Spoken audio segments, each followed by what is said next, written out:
What is this foolishness? How many dreams can you shape in a minute, an hour? The kind of clean you like best. Lost 3 of my teeth, too. All right, sir, you lost. Next time you win. Steamy, hot, hearty, delicious, invigorating.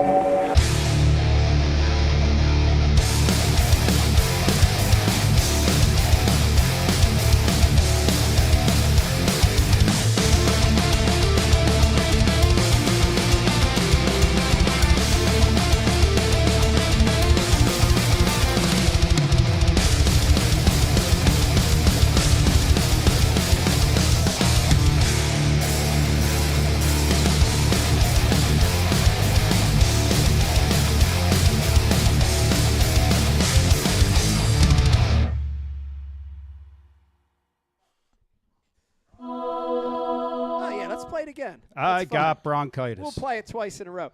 Folks at home, Ornery tonight. how you doing tonight? I hope you're having a wonderful Thursday. I know we are. Welcome to a brand new Ike Live show, and we have a good one for you tonight. We've got a little, I would call it a Bassmaster Classic, pre-Bassmaster Classic special lined up for you. It's going to be a good one. We've got special guests Brandon Cobb, Mike Such, over from B.A.S.S joining us first, second segment. Also going to be doing an MTB unboxing a little later. Let me intro the room real quick. We got a nice little gathering of folks tonight. Sitting to my left, co-hosting tonight. Oh, Jesus. Glad to have him back in studio, the one and only Riz, a.k.a. Rizzo, a.k.a. Rich. How you doing tonight? Pretty good, man. Excited to talk to Mr. B. Cobb, Brandon Cobb. Yeah. Little pre-Bassmaster Classic convo going on. It's going to be tonight. good. And yeah. here's the thing. We were saying this off camera. Let's say it on camera because it's true. Okay. Dude, well, hold on. What are we going to say? We No, said a lot about off Brandon. camera. Okay, About all Brandon. right. So I've met a lot of other bass pros over the years. Right. And Brandon's a good dude. He is. Like, he's a good dude. Reminds me of, with his, like, positive attitude and just, like, happy and nice. Yep. Reminds me a lot of Aaron Martins. Mm-hmm. Seriously does. Like, Yeah, you're right. not a bad bone in his body. You're and, right. And I think he's like that in his real life. I really do. I've met him He's enough like that on times. purpose. He's like that on purpose. He's a good dude. And For sure. and that's cool because Yep. there's a lot of dicks out there, probably Holla. me included. You know what I Same. mean? That have a lot of mean bones in their body. Yep. He doesn't. He's a really good dude. So I Yeah, can't wait to have him on. He is, and it's you love to see guys like that succeed, and he has. I mean, Yeah. he can absolutely flat out catch him. I'll Yeah. never forget. Yes. And Brian, I know you Yeah, I know this love one it. too. Yeah. When he caught the an 11 off The the giant bed. fork. Oh yeah. Oh, yeah. And he swung and hit that fish and like hit him back. Oh, yeah. You know. Yeah. I'll I never love it. Started moving. Yeah. Yeah. Still my But- favorite. That's a great one. Yeah. That's going to live forever. That Oh, hook yeah. set, you know? Yep. Great thing Yep. In the about annals of time. digital content and video. Also, back behind the booth tonight, we've got two of our favorite sons here at Ike Live. We've got Zako pushing buttons tonight. Jake, how you doing tonight? How you guys man? doing? Doing pretty good. Good. You good to be handling a little IMs for us, interjecting a little comedy. What are you doing tonight? Questions are pouring in. We're going to hit you right off the bat. Okay. Wow. What do you recommend for Malaga Lake this time of year coming from Jamie Keene? Recommend mowing the lawn. Yeah. I don't care if it's February. Stay mow away the lawn. from Malaga. Clean the basement. Yeah. Do Clean the something basement. productive. Don't go to Malaga. The boat ramp sucks. Get your life together. Yeah. We're not going to answer that at all. Sorry, bro. Sorry, man. Appreciate the question. Who was it? Jamie Keene. Jamie Keene. All right, should we tell Jamie, throw a rattle trap. Yeah. Throw you a gold rattle trap. Yeah. Throw you a crawfish-colored shallow diving crankbait.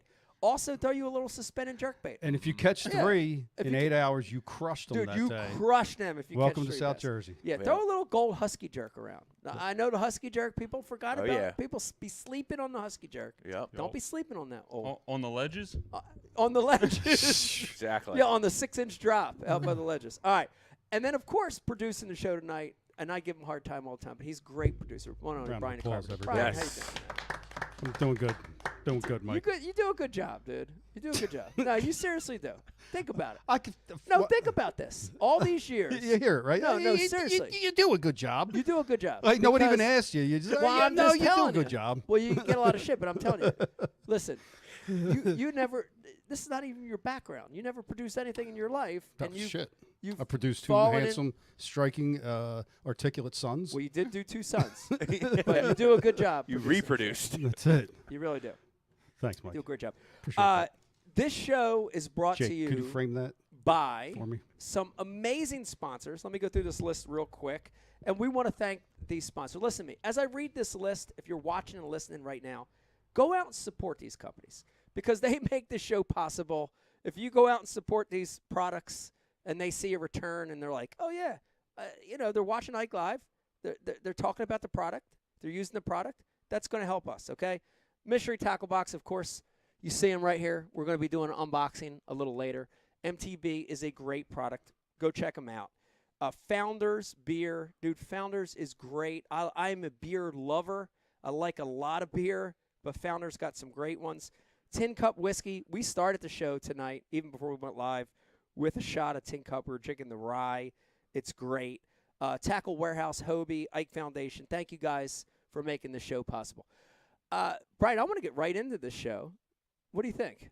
Yeah. We're going to do this a little different. We're going to get right into the show. We're going to talk some current events, and then we're going to get a Powerbait Paul. And let me remind you, want to go Powerbait Paul first? We're going to do Powerbait Paul right off the giddy. Okay. But we're going to do some current events.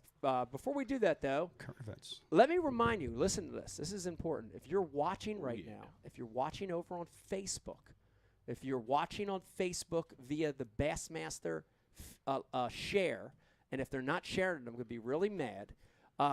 Like and share the feed. Like and share the feed. If you're watching us on Facebook, like and share the feed. If you do that, Zako, what do we got? We're going to be giving this thing away We're tonight. going to be giving that away. We got an MTB giveaway. We got a lot of giveaways. We got a lot of giveaways tonight. So Actually, just them two, okay. right? All right. That's cool. Maybe. Rich, you got anything to give away? Rich is giving stuff away, too. Everybody's giving stuff away. You ain't getting it, but I'm giving it away. But All seriously, night long, every 20 minutes. this Nothing. bag is world class. It's loaded with our sponsor products. Weighs about 20 pounds. Like and share the feed if you're watching over there on Facebook. You're going to be entered a chance to win that. It's going to be really good. Let's. I do want to real quick acknowledge our military, men and women, active and veterans. Thank you guys for what you're doing. The world is absolutely crazy right now, dude. Firemen, policemen, EMT. Thank you guys for what you do. But let me ask you this, dude. Is this a little? I'm not going to ask you, Riz, because you're younger. Brian Carpenter. Yes. Is this a little? Do you feel like a little throwback from the '80s? Do you remember in school in like 6th, 7th, 8th grade when there was a real fear of a world war? Like I sort of a little bit remember that. Is that what's going on? Dude, I don't know. There's shit going on all over the world. People bombing. You know what happened? People You know talking what? about Russia. If you don't turn your TV on, it's not happening. All right. Well, I it's happening. promise you. It's happening. Is it really happening? Yeah, it's happening. Russia's fucking bombing over there. Where's that? The other side of the planet? Nah, they're fucking Globe? What do you call? I don't. Their neighbor there. I'm tuned out. bud. Ukraine. Ukraine. Yeah. Allies. Yeah. Something like that. I'm a little freaked out, but I very reminiscent of me. I think too. I think it's all contrived. Dude, I'm 50. I turned 50. Thanks, Mike. Happy birthday to me. Thank you, Rich. Thank you, guys. Appreciate that. Happy birthday to you, Brian. 50. We're always at war with somebody. That's true. Dude, come on, knock it off. No, we are at war with somebody. Why? I don't know. Yeah, it's a bunch of shit. All right. They're So like you don't believe it? No, they're selling bullets. Okay. All right. They're selling boats. All right. I don't know. I'm sorry, Mike. I didn't. No, mean to that's all right. go that route. I It's feel, just I feel a really little reminiscent of my younger days. All right. Let's Cold War stuff. Yeah, Cold War stuff. I want to catch up with a little current event. I want to start with something that's borderline controversial. And let me remind you, if you're watching and listening right now, hang in because we got Brandon Cobb coming up in just a little bit, and we got Such coming up a little bit after that. We're talking Bassmaster Classic. It's going to be a great show. But before we get into that, current events, Riz, weather delays are the story here for the last the derbies that are still going on. Yep. Okay, if you're watching, listening right now, you don't know, Major League Fishing was in their what do they call it? Suicide round, or the next to the whichever last round. You Right. can't keep up with it. Yeah. So MLF was in their elimination round, Yep. right, to go to the finals. The weather was terrible. Don't get me wrong. The weather was terrible. I saw ice. I saw cold. But they canceled the tournament after it already started. So the whole third period was canceled because of weather. And I'm a little miffed by that. Right. Just as a fan, just as a viewer. Okay. Wait, so how bad was the weather? Well, it was in Texas. They're at Lake was Fork. It stuff was we fished in. definitely bad. It was definitely bad. Look, I'm not downplaying the weather. I saw ice. I saw Brian Thrift in the live video dunking his rod. Stuff we deal with a lot, right? But they canceled the event into the event, right? And I'm going to say this as fact, and I don't know this for fact, but I'm going to say it as fact because I fished over there for a few years. They canceled it because of production, because the camera guys were cold, because the camera guys, it's not safe. It's the safe thing, right? In my opinion, they cancel it. Okay, then I wake up this morning all excited to watch NPAA, MFLF, FLMFA, whatever it is. Yep. Canceled. Weather. 2 days. 2 days. Like going ahead and like looking at the crystal ball and making a prediction that it's going to get worse. Let me just say this. I am really against this cancel culture that we're in. I hate it. I think it's wrong for the sport. I think it's disrespectful to the anglers. I don't care how many anglers come out and say, it was a good decision. Safety. Bullshit. Bullshit. This is fishing. Go fish. Put your big boy pants on and go fish. We're in a sport where we deal with the elements and nature of what's thrown at us. Yep. Dude, it ain't that bad. I've fished many a days like that. Especially if you want to grow the sport. If you want to grow the sport, go fish. Yeah. Stop being pussies. Yeah. And go fish. Yeah. They don't have to run to the ramps either. When they're done fishing, they can pretty much sit there, wait out the storm. I think a lot of it's social media, right? Because now everybody has a voice, and people that quite honestly, shut the fuck up, have a voice, and it's heard, and the whole say, if it saves one life, man. I hate it. People are not an endangered species. That's coming from me, not the reflection of the show. But geez, come on, let's go. I hate it. Let's just live. I think one of the great unique things about the sport was that it's you against the fish. And that means the weather. That means the weather. Everything it's is a involved. game. Dude, when we have Bob Soley on or some of the old school guys, and they talk about the stuff that they did. Oh, yeah. And, oh, my God, they're the best freaking stories. It's the best. It is a unique aspect of our sport. And it's the real. That's really fishing. Like going out and fishing under picture-perfect conditions, that's not real fishing. It's not real fishing. Like even locally here, we fish under conditions that it gets straight up gnarly, on our bodies of water. But that's just the way it is. Like you deal with it and you fish through it and you figure out how to get it done. But just this trickle down effect of it's a little bit it's cold. It's a litigious society. There's always somebody else to blame for. It just I blame the lawyers. What are we doing? Taylor Stewart. Where are we? What direction are we going with this? How far are we going to take it to where we're just complete soft? I agree. And if you're watching and listening right now, chime in. Hit up Jake and let us know what you think, because everybody's entitled to their own opinion. Maybe I'm totally off base. Maybe I'm wrong. But I hate it because I love that pure aspect of fishing, and it's gone away. We're becoming like golf. We're becoming like those other fair weather sports. I don't want to be that. I want to have an even playing field. Go fish. You know what I mean? Go fish. Don't alter the game. Yep. Don't alter the game. Let the game go, man. Especially at the professional level. These guys are professional anglers that have been on the water for however many days a year for the last 20 years. Yes. If there's anybody in the world that can be safe under these conditions, believe me, it's them. Oh, yeah. Oh, yeah. Let's get out there and compete. Stop canceling shit. And there's no co-anglers. No co-anglers. So no co-anglers. No. I guess marshals or whatever, kind of got that, but I mean, they're getting paid to do a job. You all sign a piece of paper. You sign a piece of paper, and you gotta go. You go. But whatever. I agree. Yeah, that was first update. Second update. I did want to get into a little bit the Bassmaster Classic Ike Live After Party. I'm very, very excited about this, Brian DeCarpenter. Yes. Of course, we're all going to be there. A lot of us will be there for Bass University. The Ike Foundation, of course, is going to be there. So we'll have a lot of presence there for the event. Presence? But, dude, this is a fun night. The Ike Live After Party is a fun night. I cannot wait. I'm very excited. So let's make an official announcement here, Brian. Do we have it written down anywhere besides that right there? I guess that's it. But I want to tell you that That's a good point. Yeah, Sunday, the details, right? the That'd be good. Sunday of the Bassmaster Classic, which can somebody give me a date here real quick off the top of their Today's head? the 24th. Is, Sixth. 26th. It's the 6th. The Sixth. 6th. Yep. Okay. Sixth. Sunday, March 6th, starting at 7 p.m. till we close that John down. That's right. I'm talking about midnight, 1, 2, 3. Who knows? Who the? We're going to be at Barley's, BARLEY''S, Barley's in downtown Greenville. It's about 5 minutes from the host hotel.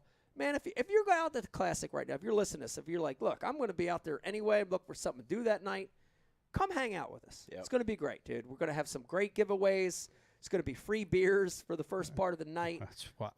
Oh, yeah. We're going to be Founders. drinking Founders like it's crazy. Come out and hang out with us. And this is what Lee I'm- Livesey's going to be in a dunk tank. Lee Livesey's going to be in a That's true. You get out. We're Put going to have $3 up. You get 3 balls to throw. Caleb and Matt Robertson are Yeah, going to wrestle again. Here's the thing. Here's the thing. I don't want to say any names, but you're going to see some other pros there. You're going to see some other fishing pseudo celebrities there. Just come out and have a good time. That's the thing, dude. The thing I love about this is this ain't one of those Johns like I watch on. You can look on your social media and you see like a baseball guy or a UFC guy. After his fight, they have an after party at a Vegas club or something, right? And they're roped off from the general public. Nah, man. Yeah. We gonna be hanging out. No, you're gonna be pinned down by a line I'm of gonna dudes be- that want to show you their look, Mike.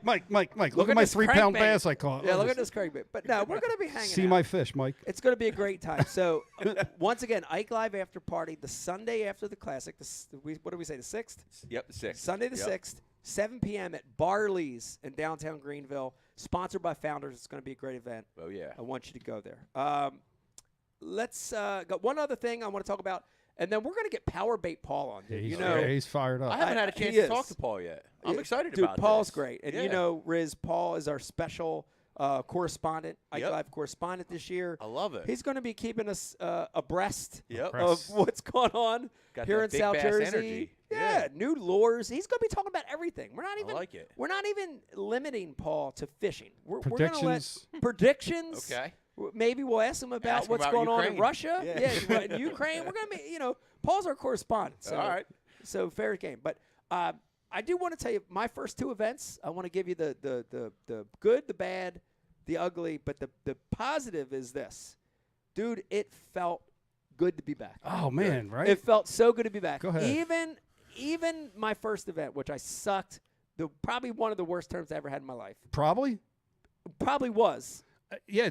Was like- it my lowest finish I've ever had? I wasn't dead last. I was next to last. Yeah, man. I don't ever remember you having one that No, bad. but listen, even after that, like I was pissed off and mad and all that. I can imagine. Because, Yeah. but it still felt nice to be back. Like I want to give you a real life example. Like Go ahead. second day I only weighed 2. I came off stage pretty dejected. But when I came off stage, dude, there were real life people there. Yeah. Like it was so freaking nice. Like little kids, old dude, some lady. I saw one of my books. Like I don't know. I talked to like 30 people before I made it back to my boat, and it was like, Isn't that amazing? On a day Okay. where Yeah. you didn't catch him, like, Oh, it's yeah. still, like, that's like the thing. Like, it's so hard as an angler. Like, I crush myself if I go to the scales Yeah. without 5. Oh, yeah. But then I think about it, I'm like, nobody gives a shit. Like, yeah, well, especially like at a local tournament. Yeah. Like, The bank does. I mean, it felt good to be back in that environment. Yeah. And it Yep. felt good the first one when I bombed. It felt good the second one when I did to bounce better. back, yeah. It felt good to be in that environment. And I mean, the whole process, dude, like catching fish, swinging them, Yeah. Boat flipping them. boat flipping them, Yeah. Body culling, slamming them. the process of culling, at the end of the day, pulling up, throwing them in a bag. Yep. Oh, God, I miss those things, dude. It felt so good for my soul. Yep. Like just the whole thing of talking to Mercer. I had a live feed on me for a little bit on the second tournament. That was awesome. Just like that Running stuff. out, like the just blast off, getting your Oh, number yeah. called, The coming blast back up, in, like coming back in and having to beat the clock. yes, That yes. feeling. Do you know what I mean? Like that gives me so Yeah. working there. We were there Oh, with yeah. BU, Yeah. and so I was there for takeoff and obviously working the event when the boats were coming in. dude, it makes my skin crawl. Yeah. Seeing takeoff and then yeah. seeing you guys come Oh, back yeah. in, like. I told Pete, I'm like, hey, when this is going on, like, I can't concentrate. Yeah. Like, yeah. I'm freaking out inside. It just That's cool. The 2 weeks there felt so right to me. Nice. You know, it was really nice to And be it was back. Florida. You struggled there. How was the was crowd at Florida. Harris? I struggle there.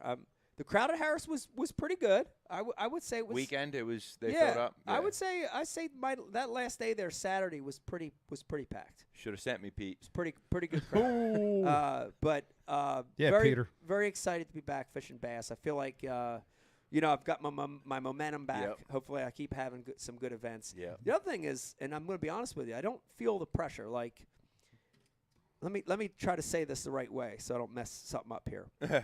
When I was fishing bass before, I had this underlining pressure that I had to keep making classics because I had this streak. Yes. And it was like, man, I can't break the streak because I Yeah. had the longest current streak going.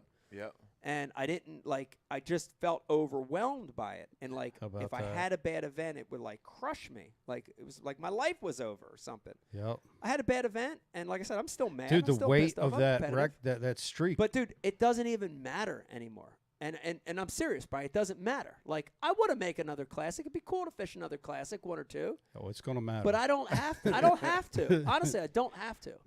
No, what does have to happen is I want to win another event. I'm going to win another one of those blue trophies. Yes, going to And win another I'm one. going Love to that. win another one, right? And I'm Not not saying want it's to, this going year. to. I am going to. yeah. But once I win one more trophy, I honestly feel like that's my okay to bow out. I'm not saying I will. I'm not saying I will. We'll bow permanently. out. Right. You're not saying you definitely not will saying I retire will. at that time. Right. But that has to happen Yeah. before I'm Before- ready So- to wave that flag. Gotcha. Yeah. And I've thought about this before. Yeah.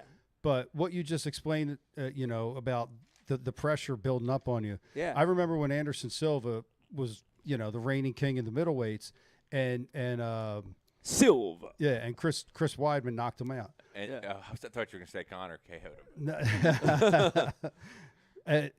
And he got, dude, he had the record forever. He was the GOAT, Yeah.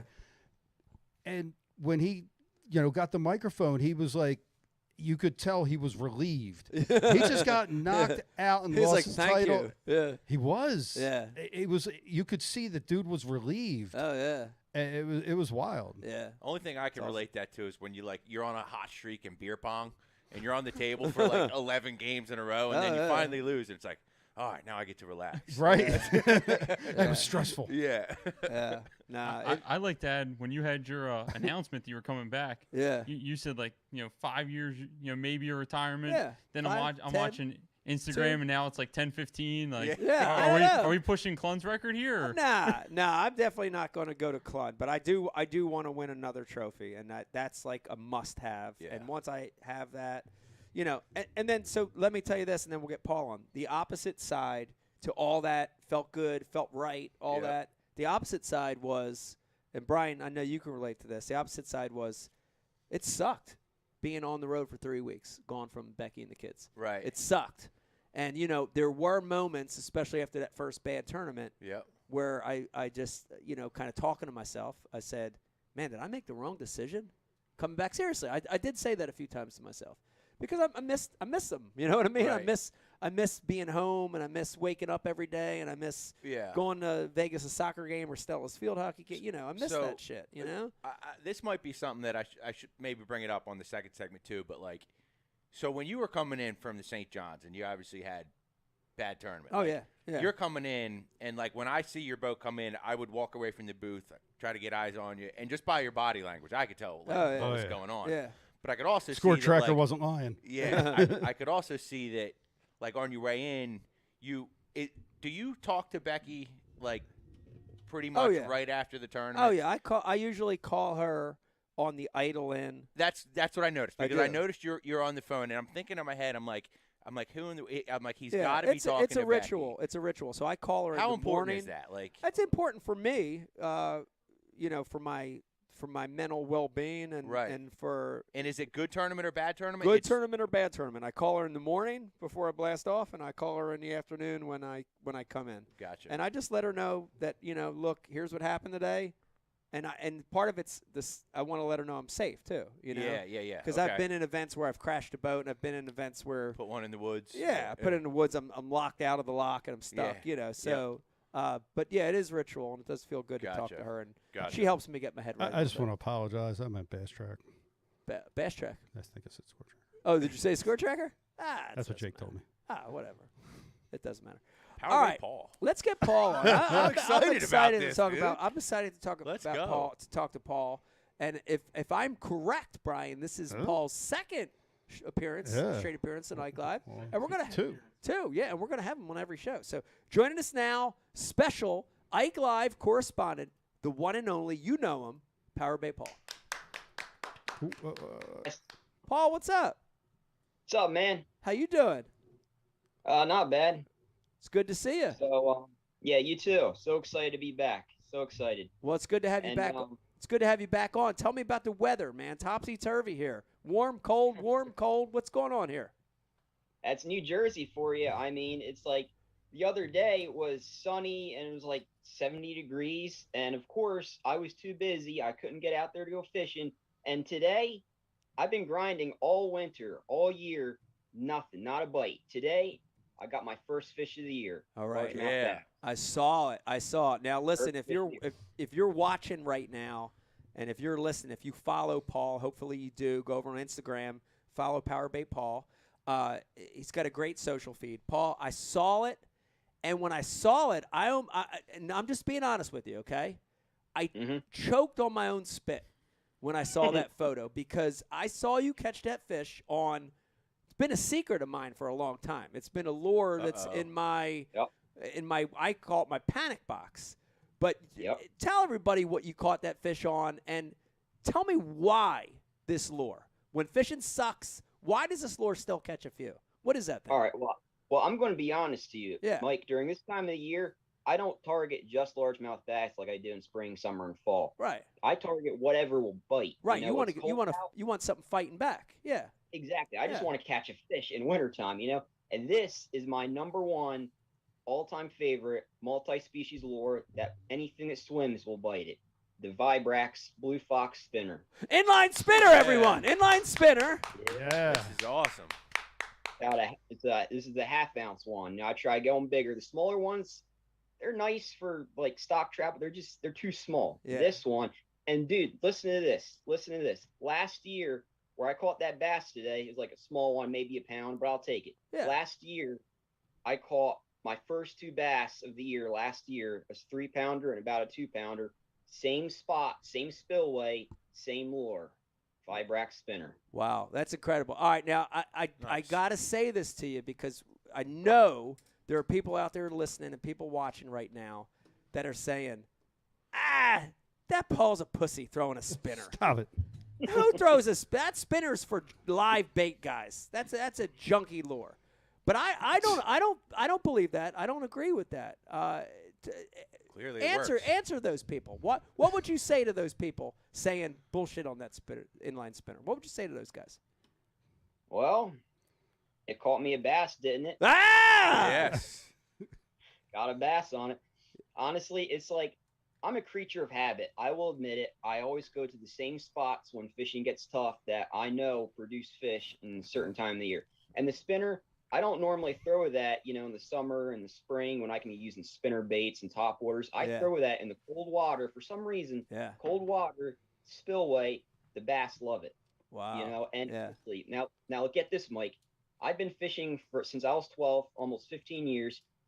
My first fish every year is almost always a chain pickerel. This is my first time ever. First fish of the year was a largemouth bass. That's awesome. Nice. That's awesome. That had me happy. Paul, that's Well, important, man. Like yeah. getting that first fish under your Yeah. belt. Like, dude, this year. Yeah. So I went out this year on New Year's Day, and on New Year's Day it was like it was raining all day long. And it was warm, but it was January 1st. Like, it's not that nice. Yeah. But, like, had to go get, like, the first bass under the belt and, like, get it going. Because last year I waited forever, and I kind of had a shitty year last year. So, superstitious. Paul, yeah, good shit, man. Way to get that one under the belt. That is good. And I like that particular brand. Paul, I'll be honest with you. I carry a lot of different ones. I carry Panther Martins, which a little different blade design. I also carry Rooster Tail. A little bit different blade design. But I like the Vibrix a lot. The one unique thing I noticed in that picture, and hold it up to the camera again if you can. Brian Carpenter, yes, blue body on this bait. Blue body, silver blade. Very interesting on the blue body. Very interesting to me. Yeah.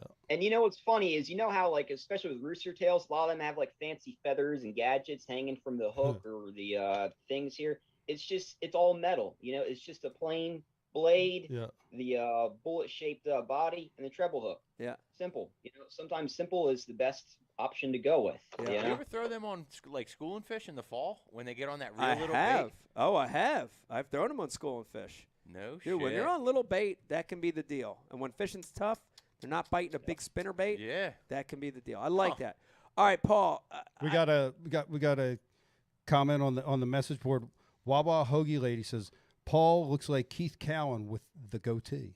Oh. Kind of true, right? Keith Cowan look alike. Rich. It is. And clearly they both catch them. So. And they got that same shape and red. Yeah. Might be related. Yeah. Who knows? Unique. All right, Paul, I've got a question for you, and I want you to seriously answer this for me, if you can. Okay. So I had my first 2 bass events back at Bass. Felt nice. Felt really good to be back. My second one was on Harris Chain. I had a really good tournament, figured them out. First one on the St. John's, I struggled. Man, it was a tough event for me. I didn't do very well, finished very near the bottom. Paul, I want you to give me advice. If you were fishing that St. John's River tournament, so we're talking about pre-spawn bass, tannic water. To be honest with you, a lot of what I fished looked like South Jersey. It was very similar conditions. What would you have done? What would you have done in that situation, Paul? Give me some advice, because I want to hear your take on what I should have did in that St. John's tournament. All right, so I'm a bank guy. I've never fished from a boat, so I will say that I would throw in like spinner baits and find some. I would say find some wood and drop some jigs around the cover. You know what I mean? Yeah. And one thing, you know, they love moving water. You know, they love current. Yeah. And I would just throw something flashy, like, you know, the spinner, you know, or whatever lure is not working. You know, it's not getting any bites. Yeah. Put on something else. You know what I mean? Or find that one lure.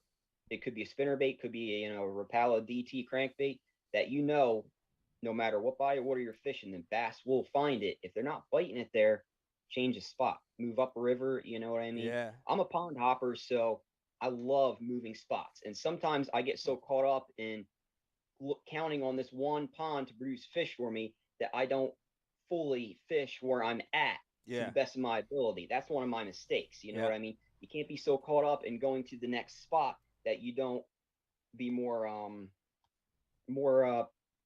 focused on where you're at. Right. You know what I mean? Yeah. I think that's a great answer. Yeah. You know, here's the thing. I be honest with you. Looking back on it, sometimes you try to look too deep on what's going on instead of what's right in front of you. Right. And I think what you said, Paul, a lot of that is some obvious stuff that I think. Simplifying it. Yeah, I think there was Pete a lot Klusick. of there was a lot of obvious stuff there Yeah. I missed.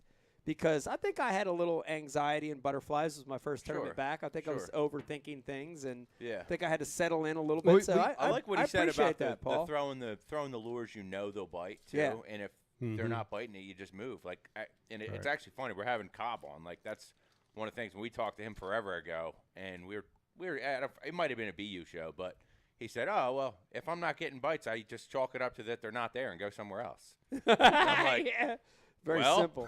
yeah. True in winter. Yeah. Very true in winter. Very simple. Very simple. I like it. Well, that was a great answer, Paul. All right, before we let you go, Paul, what's going to happen next couple weeks? I'm just saying it's going to be warming up in Jersey here. Give me some predictions. What do you got going on the next few weeks here? Well, March is usually when things start popping off around South Jersey. I'm definitely going to be thinking about the spinner baits. I do best on them in the springtime. Most people love them in the fall. They're more of my spring kind of bait. You know what I mean? Yeah. But lately, it's been quiet lately. Lately, it's been mostly the boat guys out catching fish. My shout out to my buddy Justin Hatfield. He got his PB from the same lake I got mine in his kayak, 513. Heck yeah, that's a nice one. That was my fish.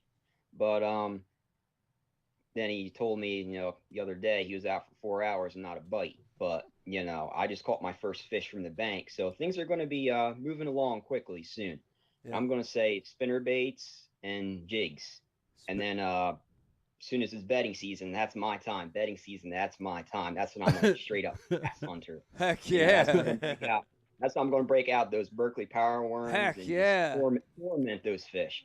But in the meantime, I'm going to stick with spinner baits, jigs, search baits. You know what I mean? Find those active moving fish. Yeah. Man, I like it. I like it. That's a great prediction. Well, I tell you this, Paul, next time we talk to you, we're going to be well into March on our next show. We're going to get another update. And Brian Carpenter, I have a feeling we're going to hear from Paul next show, and he's going to have some big news for us. And when I say big news, I mean big fish. Big news. I want to hear his classic pick. Oh, yeah. We do I don't want to hear about South Jersey. It blows down here. Yeah. No offense, Paul. Yeah, we do need that. Paul, before we let you go. But no, I appreciate his optimistic outlook. He's not jaded and old like me. Can't read anything anymore. Exactly. He's still got Yeah, that is a good hope. That is a good call though. Paul, give us your Bassmaster Classic prediction for a winner. Classics next week. Give us that list, even if you don't know the whole 50 angler list. Give us a name that you think is going to end up on top next week. Hank Cherry's going to bring the heat. Oh, baby, Hank Cherry, 3 in a row. The hat trick? Back-to-back winner. Those Berkeley jerk baits he loves throwing. He's going to bring the heat. But honestly, probably the guy, since you're not part of the tournament, probably the guy I want to win, G-Man, Gerald Swindle. G-Man, that's a good prediction. That's a good vote. Yeah, I'd like to see G win. Yeah. He's due. He's never even won an elite event yet. So what a great first event to win would be the Classic. I feel like he's not a wintertime fisherman, though. He's pretty versatile, though. He's very versatile. He jumps around. He can junk around. But is junk around a wintertime deal? He's got that wrap. He's got that shad wrap deal. Knows the shad wrap deal. Yeah. He knows the jig deal. Yeah. Catch him on a jig. He knows what I taught him. Yeah. He knows what Brian taught him. Oh. It's pretty good too. Yeah, Paul, we appreciate you coming on. Thank you as always for the update, and thank you for being our special correspondent. We love having you. All right, thanks. Powerbait Paul, everyone. Yes. Awesome. Yes. All right, listen. Now I'm telling you, if you're watching and listening, and you're like, "Who the hell was that guy?" Go over on Instagram, follow Powerbait Paul. He's a good dude. He's going to be our special correspondent all year. Whether he likes it or not. Whether he likes it or not. He's going to be our correspondent.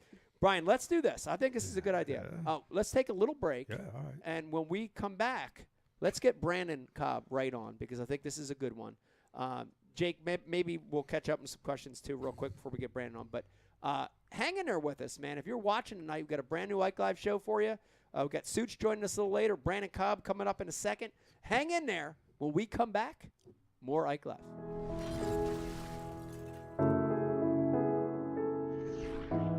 Right now where we're standing, we're in Camden, New Jersey. Yeah. Philadelphia is right there. This is the concrete jungle. And, a lot of those kids, as they grow up, they don't fish. It's interesting because they're surrounded by water, the Delaware River, the Schuylkill, ponds, city park lakes.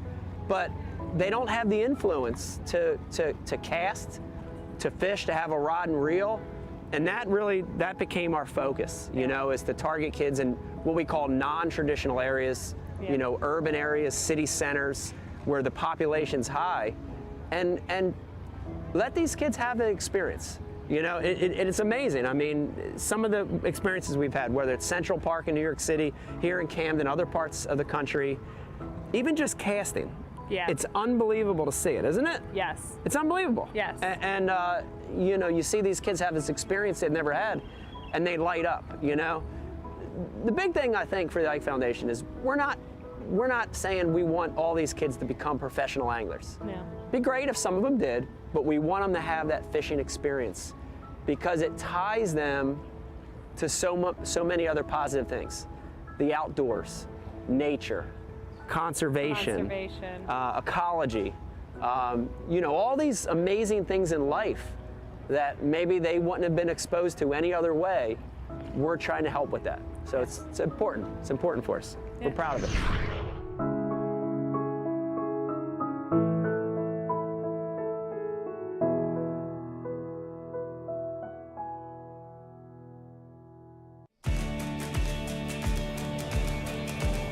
At Founders Brewing, we asked ourselves,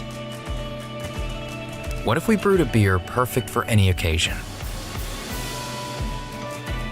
A beer that makes a weekday feel more like the weekend, and the weekend feel more like an adventure. What if we brewed a beer that brought us together and allowed us to be ourselves? A beer that is just as much of a companion as it is a reward at the end of the journey. What if we explored the unknown together and found a new way? What if we celebrated taste and flavor and life's simple pleasures? And what if we brewed a beer that could go where you go without slowing you down? What if? Founders All Day IPA. Low ABV and full flavor that goes where you go. Chase your what if. 4.5-inch drop shot worm. Bama bug. Finesse jig, PB&J. Give me something hard. Hey, KVD here. Now, I didn't always know this much about fishing. 4-aught EWG worm hook. In fact, there was a time when I couldn't tell the difference between a jerkbait and a stickbait. But then I signed up for Mystery Tackle Box, the original monthly tackle subscription. And now I know more about fishing than I do about calculus. And he knows a lot about calculus. Plus, I get amazing extras like free fishing magazines. October 2016. Featured article, 4 places to throw a frog. Exclusive decals. Zombie bass. And how-to videos for all the great baits I receive. How to tune a crankbait. Is that underwater footage I smell? I got goosebumps. So if you're looking to develop enhanced fishing abilities like me, or you just like getting new tackle every month, go to mysterytacklebox.com and get your box today.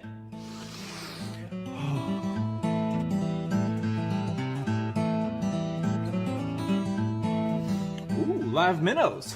Is it lunchtime already? Nature's candy. Oh. It's more than who you are. It's who you're with. And it's more than what you do. It's where you do it. Tin Cup Mountain Whiskey. Air 'em out. Left. That's a nice chair. Oh, look at him making out. Go ahead. I didn't know that. Shake and bake. Folks at home, welcome back to Ike Live. I hope you're having a wonderful Thursday. I know we are. While you were waiting there, we have a special guest They had makeout come session. in and join us. The one and only Miss Rebecca joining us here on Ike Live. How you doing, Beck? Hi, everyone. You know, I'm going to ask you this question. Who you wearing tonight? Who you rocking? I see a pin, too. You're wearing a pin tonight. Pin's coming back in style? I'm bringing the pin back. Okay. That's kind of cool. Who's that? Aerosmith? But I am like blinged out in my Gucci rings. Gucci rings. Rich, got my Gucci rings, my furla bracelet. Okay. And a pin. This pin. I'm bringing pins back. Okay. Well, it looks good. They need to come back. Thank you. It looks really nice. But what is it?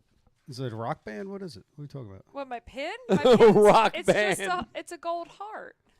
Oh.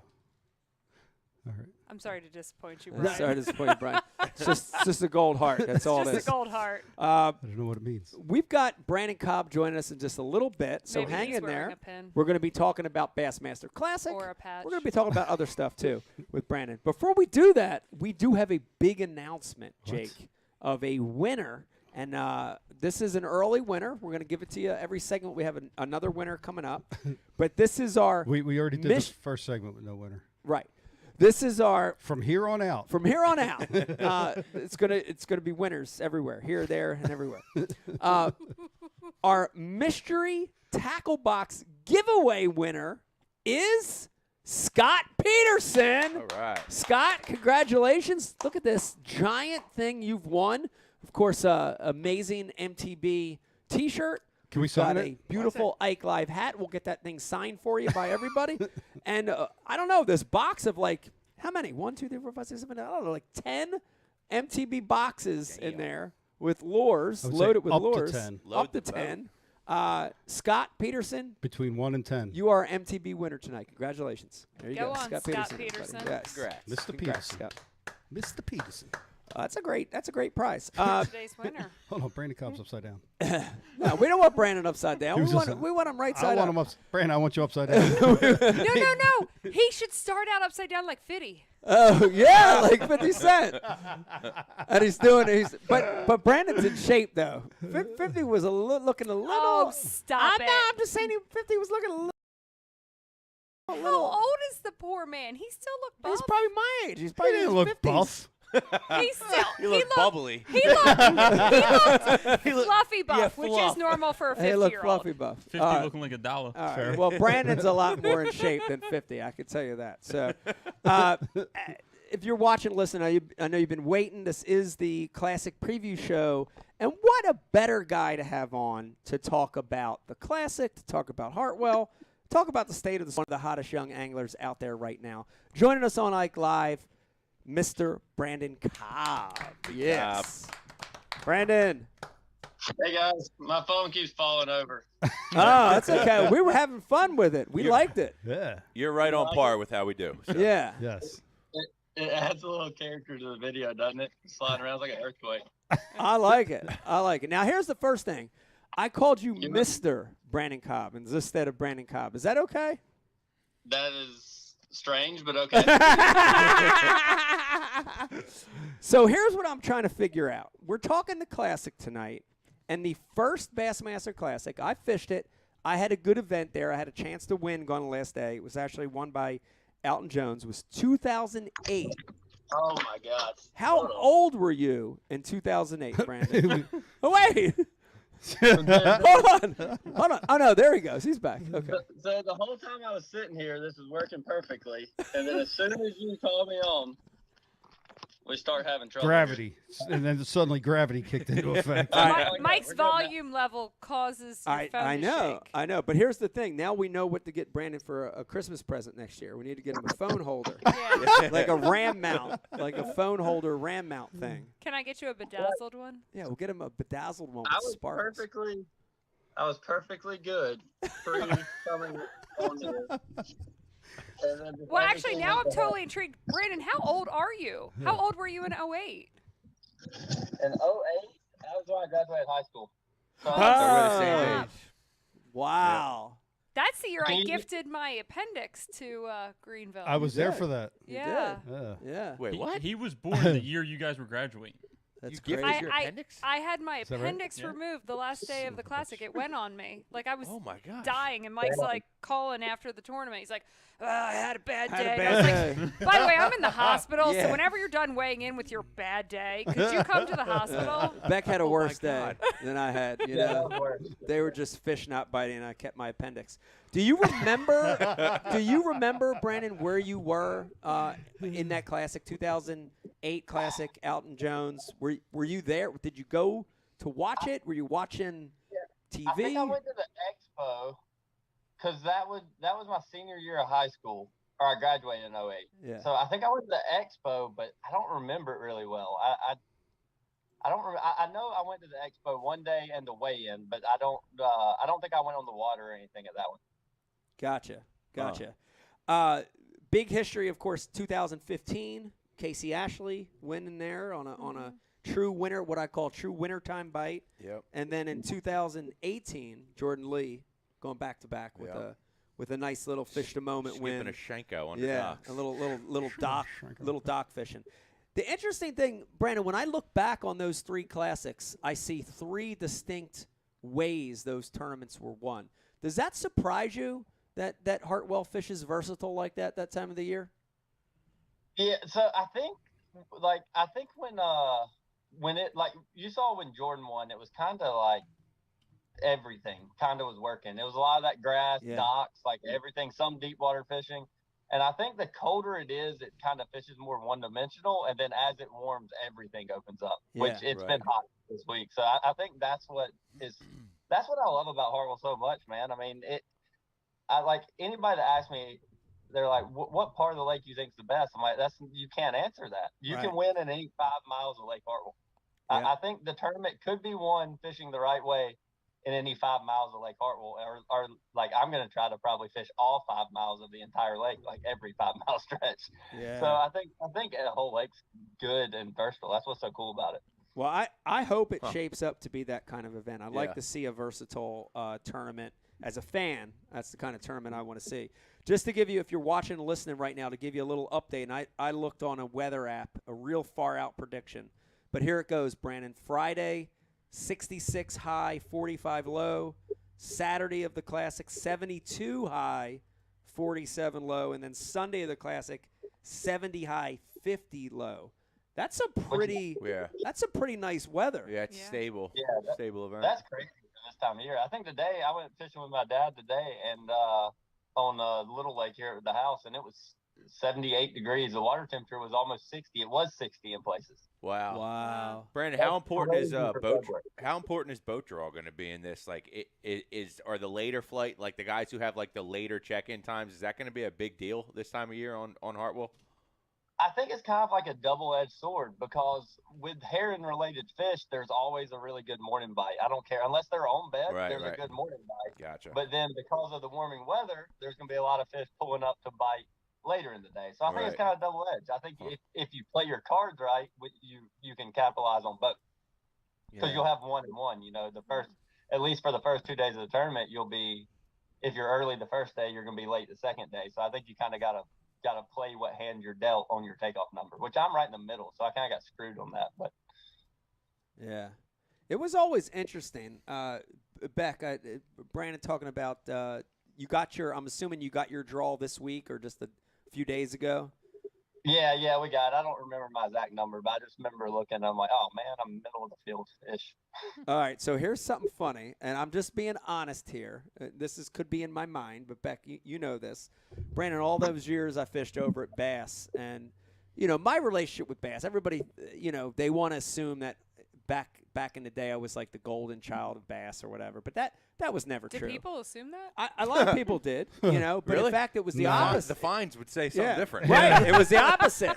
It was the opposite. Like I really was like sort of like the whipping boy of B.A.S S for a lot of years, or I thought I was. But we would get that draw, and I would always be like holding my breath, like, oh yeah, the email's coming, or the whatever the call's the coming. The random draw.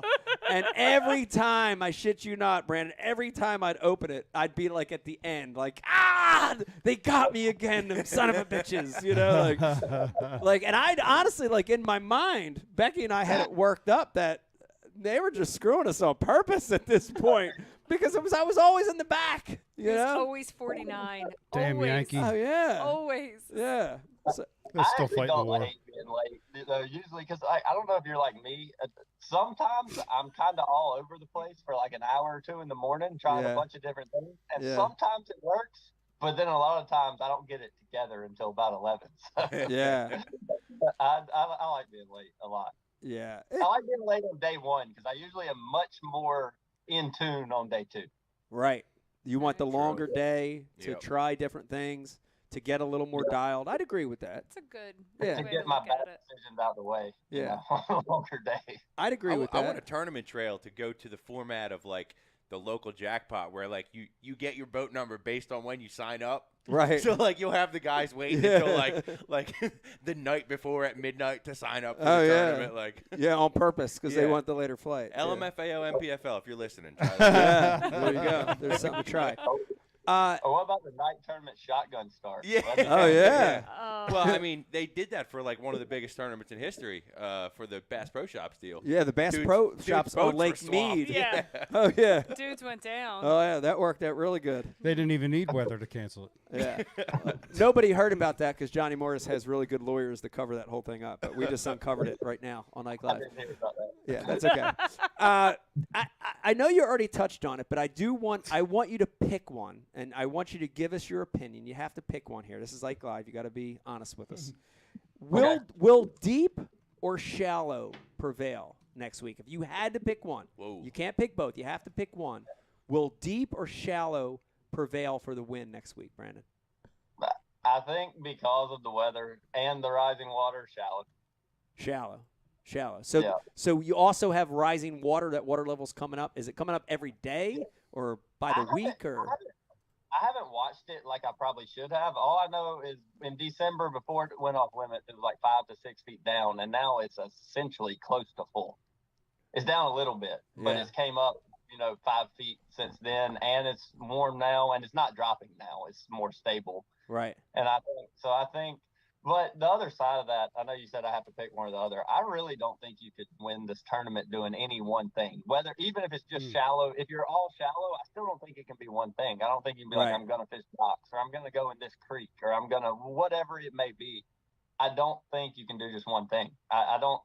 The way Hartwell fishes, especially when it gets hot, there's going to be too scattered. I think the fishing will be good, but I don't think if it had been cold, you'd have tons of fish like what you saw when Casey won. Yeah. He literally sat on one place at least the final day and just caught fish the entire day. It's not cold anymore. It's not as cold as it was. So I think it broke a lot up probably and scattered. At least that's what always happens on our lakes around here when it does that. Yeah. I think you're right. Let me remind you, if you're watching and listening right now, man, if you got a question for Brandon, if you got a question for anything you're hearing tonight, please hit us up. We've got IMs over here, and Jake's taking them. Jake, you got any coming through right now? What you got? I got one. We're talking about the shallow bite, talking about the deep bite. Yeah. We don't have to get into complete specifics. But what does Brandon think's going to be the go-to lure for the tournament? Oh. And that's coming from Paul Big Horse.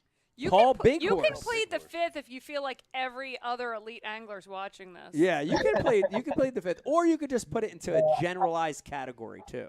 Yeah, I'll go with a category. I mean, I think if it is, I think shallow wise, I'll just go with off what I said. Shallow. I think shallow, you're going to see a lot of worms. I mean, you always do when they get up. I think you'll see a lot of worm fishing, maybe quick worm fishing. I'm not saying you see guys dragging a worm down the bank, but like target oriented worm fishing. Yeah. I think you'll see that. Which there is herring too. So there's always some fish feeding in there. So you might see some reaction stuff. Reaction baits will catch a lot of fish. But what's water temp going to be? Do what now? What's water temp going to be? Man, I have no idea. Like I went to Lake Greenwood today. It's a lake right here by my house, but it's shallow, muddy. Like it just stays warmer, and it was like 60 to 61. That's crazy. That's wild. Yeah, that's crazy.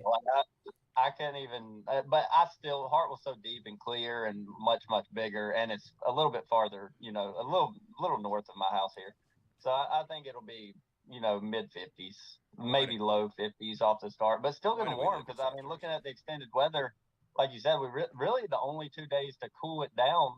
Or Saturday's gonna be a little cool, and Sunday, and then other than that, it's pretty mild. 40s and 60s, pretty much. Yeah, pretty mild. I mean, I remember the classic that Casey won. Cold. And yeah, Brandon, boats were stuck to the trailers. We were talking in the beginning of the show about weather, and we were talking about some of the current events going on that are canceling. But I remember that first day. I remember the official practice day. This is a great story. At Lake Hartwell, dude, Brandon, it was so cold. I mean, back then I was with Under Armour, and I had some really good technical gear, and I was cold. And I remember that morning, the morning of your official practice, they pair you up with someone from the media a lot of times. And I got this guy from Canada, and it was he wrote for Canada's version of like the New York Times. I can't even remember what it was. Blah blah blah, whatever. And I meet this guy in the parking lot, and dude's got like a thin shirt on blue and jeans. very dressed, very normal. Blue jeans and a flannel. Yeah, good to go. and I'm like, I remember saying to the guy, I'm like, hey man, it's we're running around today, like practicing. Like, do you want to, do you need something? I have an extra bib, thing. Oh no. He's like, no man, I'm Canadian. I remember him saying like, no man, I'm Canadian. And I was like, okay. Well, we're going to see how Canadian that is. Dude, I had one of those heater buddies. You know the heater, the little buddy thing in the boat. That's how cold it was. And, he was shot. Oh, yeah. Was he shot? Oh, was he shot? Oh, he was shot. He was a couple hours in. He was He was smoked. shot. Yeah, because he's not used to you doing 70 miles an hour every 15 minutes. He was smoked, and I wasn't going back to the ramp for him. No, I know that. Oh, he was shot. And now we're in. He's from Florida. Yeah, he was shot. But that was a cold classic, so it's not going to be that cold. But there was also wasn't those boats froze to the trailer? Oh yeah. Boats were freezing to the trailer. The ice in the guides was the whole first day of the classic. You couldn't make 5-6 casts without either dunking your rod or spraying some real snot that's or dope something though, on man. there. Could you imagine if they canceled football games because there was snow? No. You know what? It's wild to me. And listen, I'm not going to pass judgment on tournaments being canceled or whatever. I will. We already did. Yeah. Oh, you already did. We covered it. But I remember multiple classics where, like, I would skid down a ramp. Oh, yeah. You know, because I drove the truck and boat, and I'd kind of slide down. You'd very carefully do it. Yeah. And then when it get there, like, literally there'd be guys there to shake the boats Yes. to get them off the Yeah. bunks because they'd be frozen Yeah. to it. And once it hit the water, it would help and good shake. And I'd launch you, and then I'd have to put it in 4-wheel drive to safely get back up that ramp. Yeah. We still launched. Yeah. You know what I mean? Like, so, I mean, maybe it's scarier now than it was then, but I People sure are an remember doing endangered it, and no one species now, stopped Beck. us. Yeah, it's an endangered species. Well, we're running out of people. I don't know. Here's the good news. You guys aren't going to have to deal with that next week at the Classic, Brandon. You're going to have nice weather, which is good. Wait, I have a question. It's Brandon. 10 times better. It's 10 times better when it's like that. I would love that cold, 40-something degree water temp. That's my favorite time to fish around here. Actually, right now is my by far least favorite time to fish Harwell, unfortunately. Wow. Okay. Wow. That's crazy to hear. That's that. interesting. That is Like, interesting. Oh, Yeah. no. You'd rather be fishing when the water temp's like in the low 50s, high 40s than in the 60s. 100%. Anywhere from below 50 and like spawn and on. Like I don't like pre-spawn, like immediate pre-spawn. Man, Brandon, you'd love fishing in South Jersey. It's like in the 40s here until June, bro. So you'd be right at home. That's true. That's true. Do you have something back? I just like it because you just got to find one place. That's all you need. There's That's usually true. enough Yep. up there. Bunches them up. Around here, they bite when it's like that cold. Winter around here is better than anywhere. Yeah. It does a bunch of them up. Hell Beck, what yeah. did you have? All right, so, Brandon, I want to know, honestly, who do you think your biggest competition in this classic is? Oh, good question. That is a good question. Mm-hmm. Good question. Man, I honestly because of this weather and it's kind of crazy. It's actually like different than I've ever even experienced there. I think like your shallow water power fishing guys, that Jeff like Olson. your spinnerbait guys, like just some names like that I know are in it that are I'd look to do well, like Jason Christie, Todd Alton, Bill and some of those like really power fishing, like they're gonna lock a spinnerbait in their hand and target shallow cover and things like that. I think it could work out well for that style of fishing, and that's not. I do that a lot, but I never. I don't just because I know so much. It's gonna make it hard to focus on one thing. Yeah, that's a great comment, what you just said. And I vividly remember some of the tournaments that came here. So Delaware River in 2014, the very next year, right after that, the Upper Chesapeake Bay, which are both sort of home fisheries to me. And sometimes you can know too much. Like, honestly, like knowing too much on the Delaware helped me win. Knowing too much on the flats a year later, that'll burn absolutely your ass. smoked me and killed me, Brandon. Yep. So that's what you said is exactly right.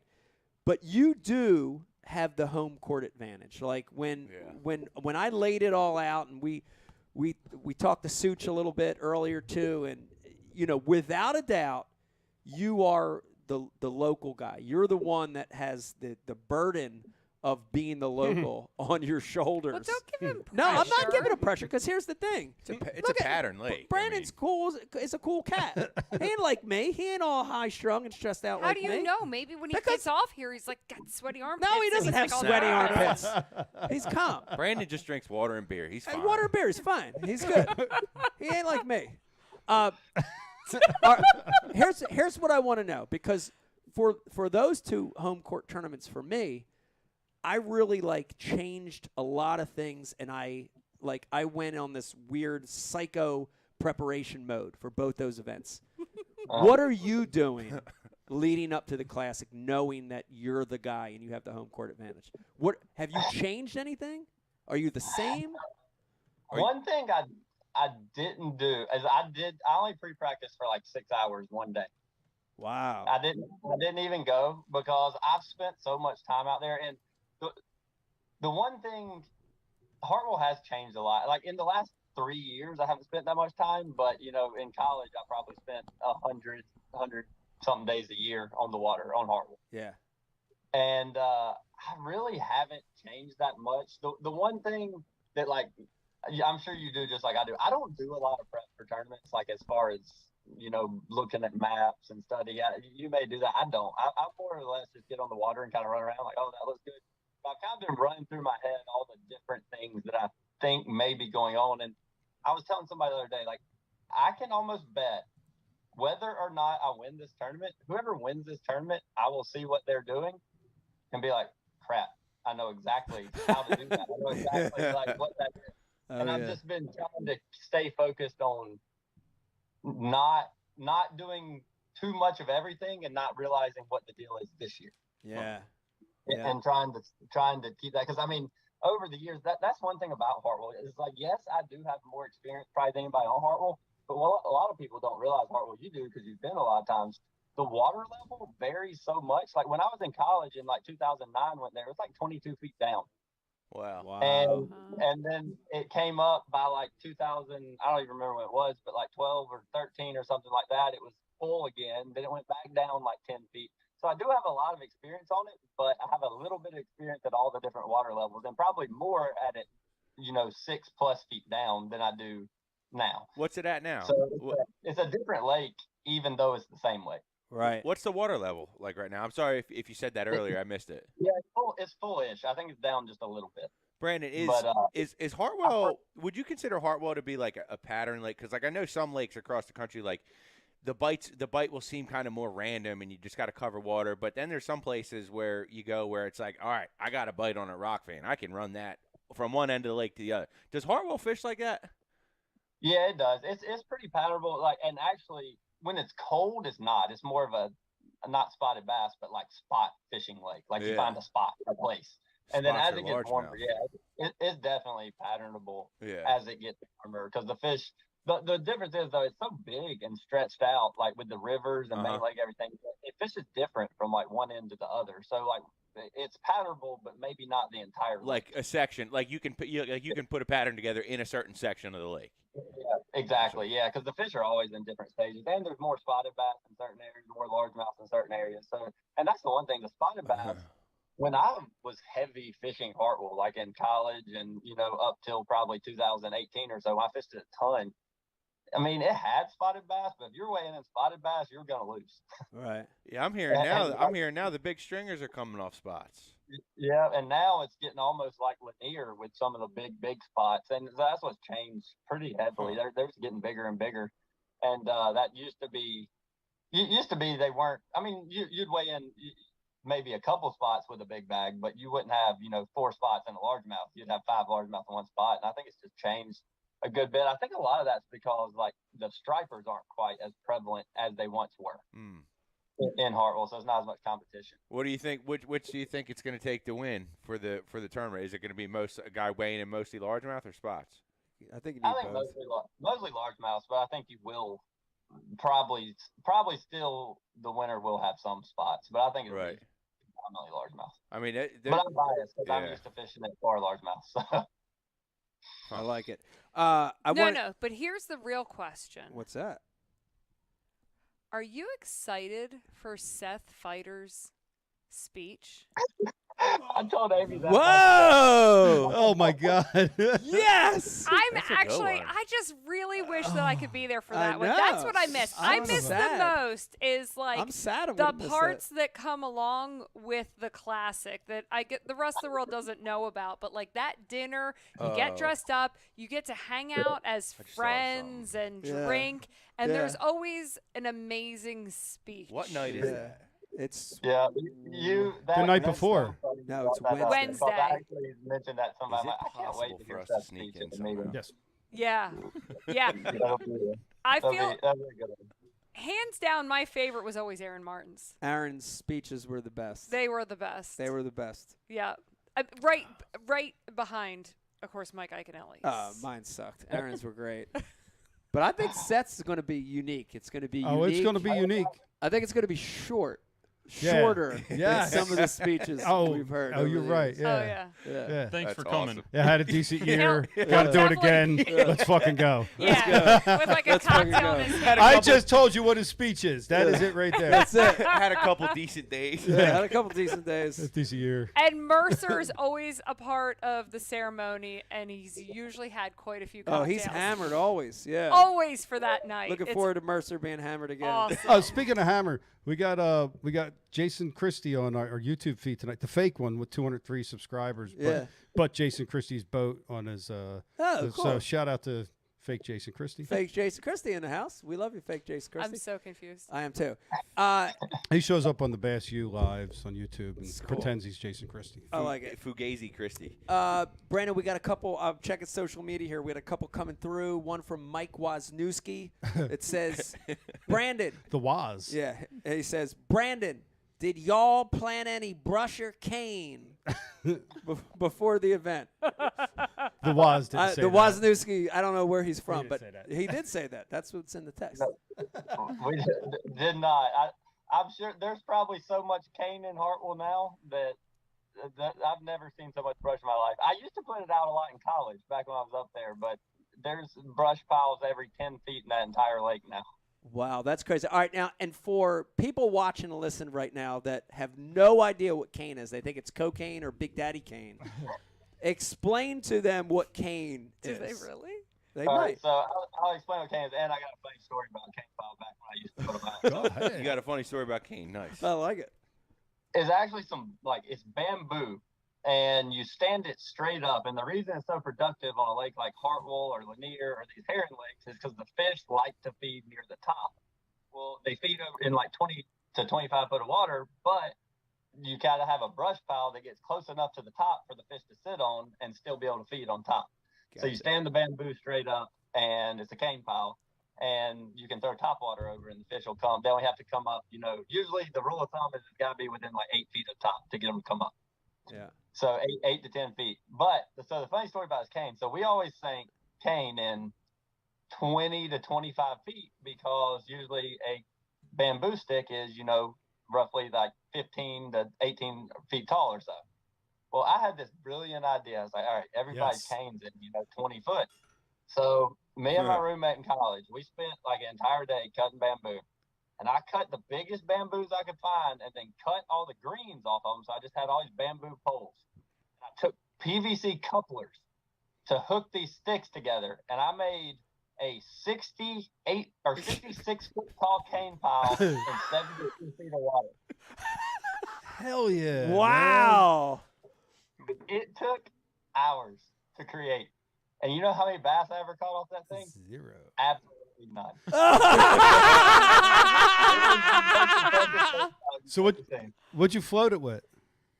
Sink well, it. So the cane floats itself. So we just had to put a whole bunch of blocks on the bottom, and then I would lower one PVC or one bamboo stick down and put the PVC coupler on, run 2 screws in it, and put the next stick in, screw it in, and Oh my lower God. it again. It's a fucking operation.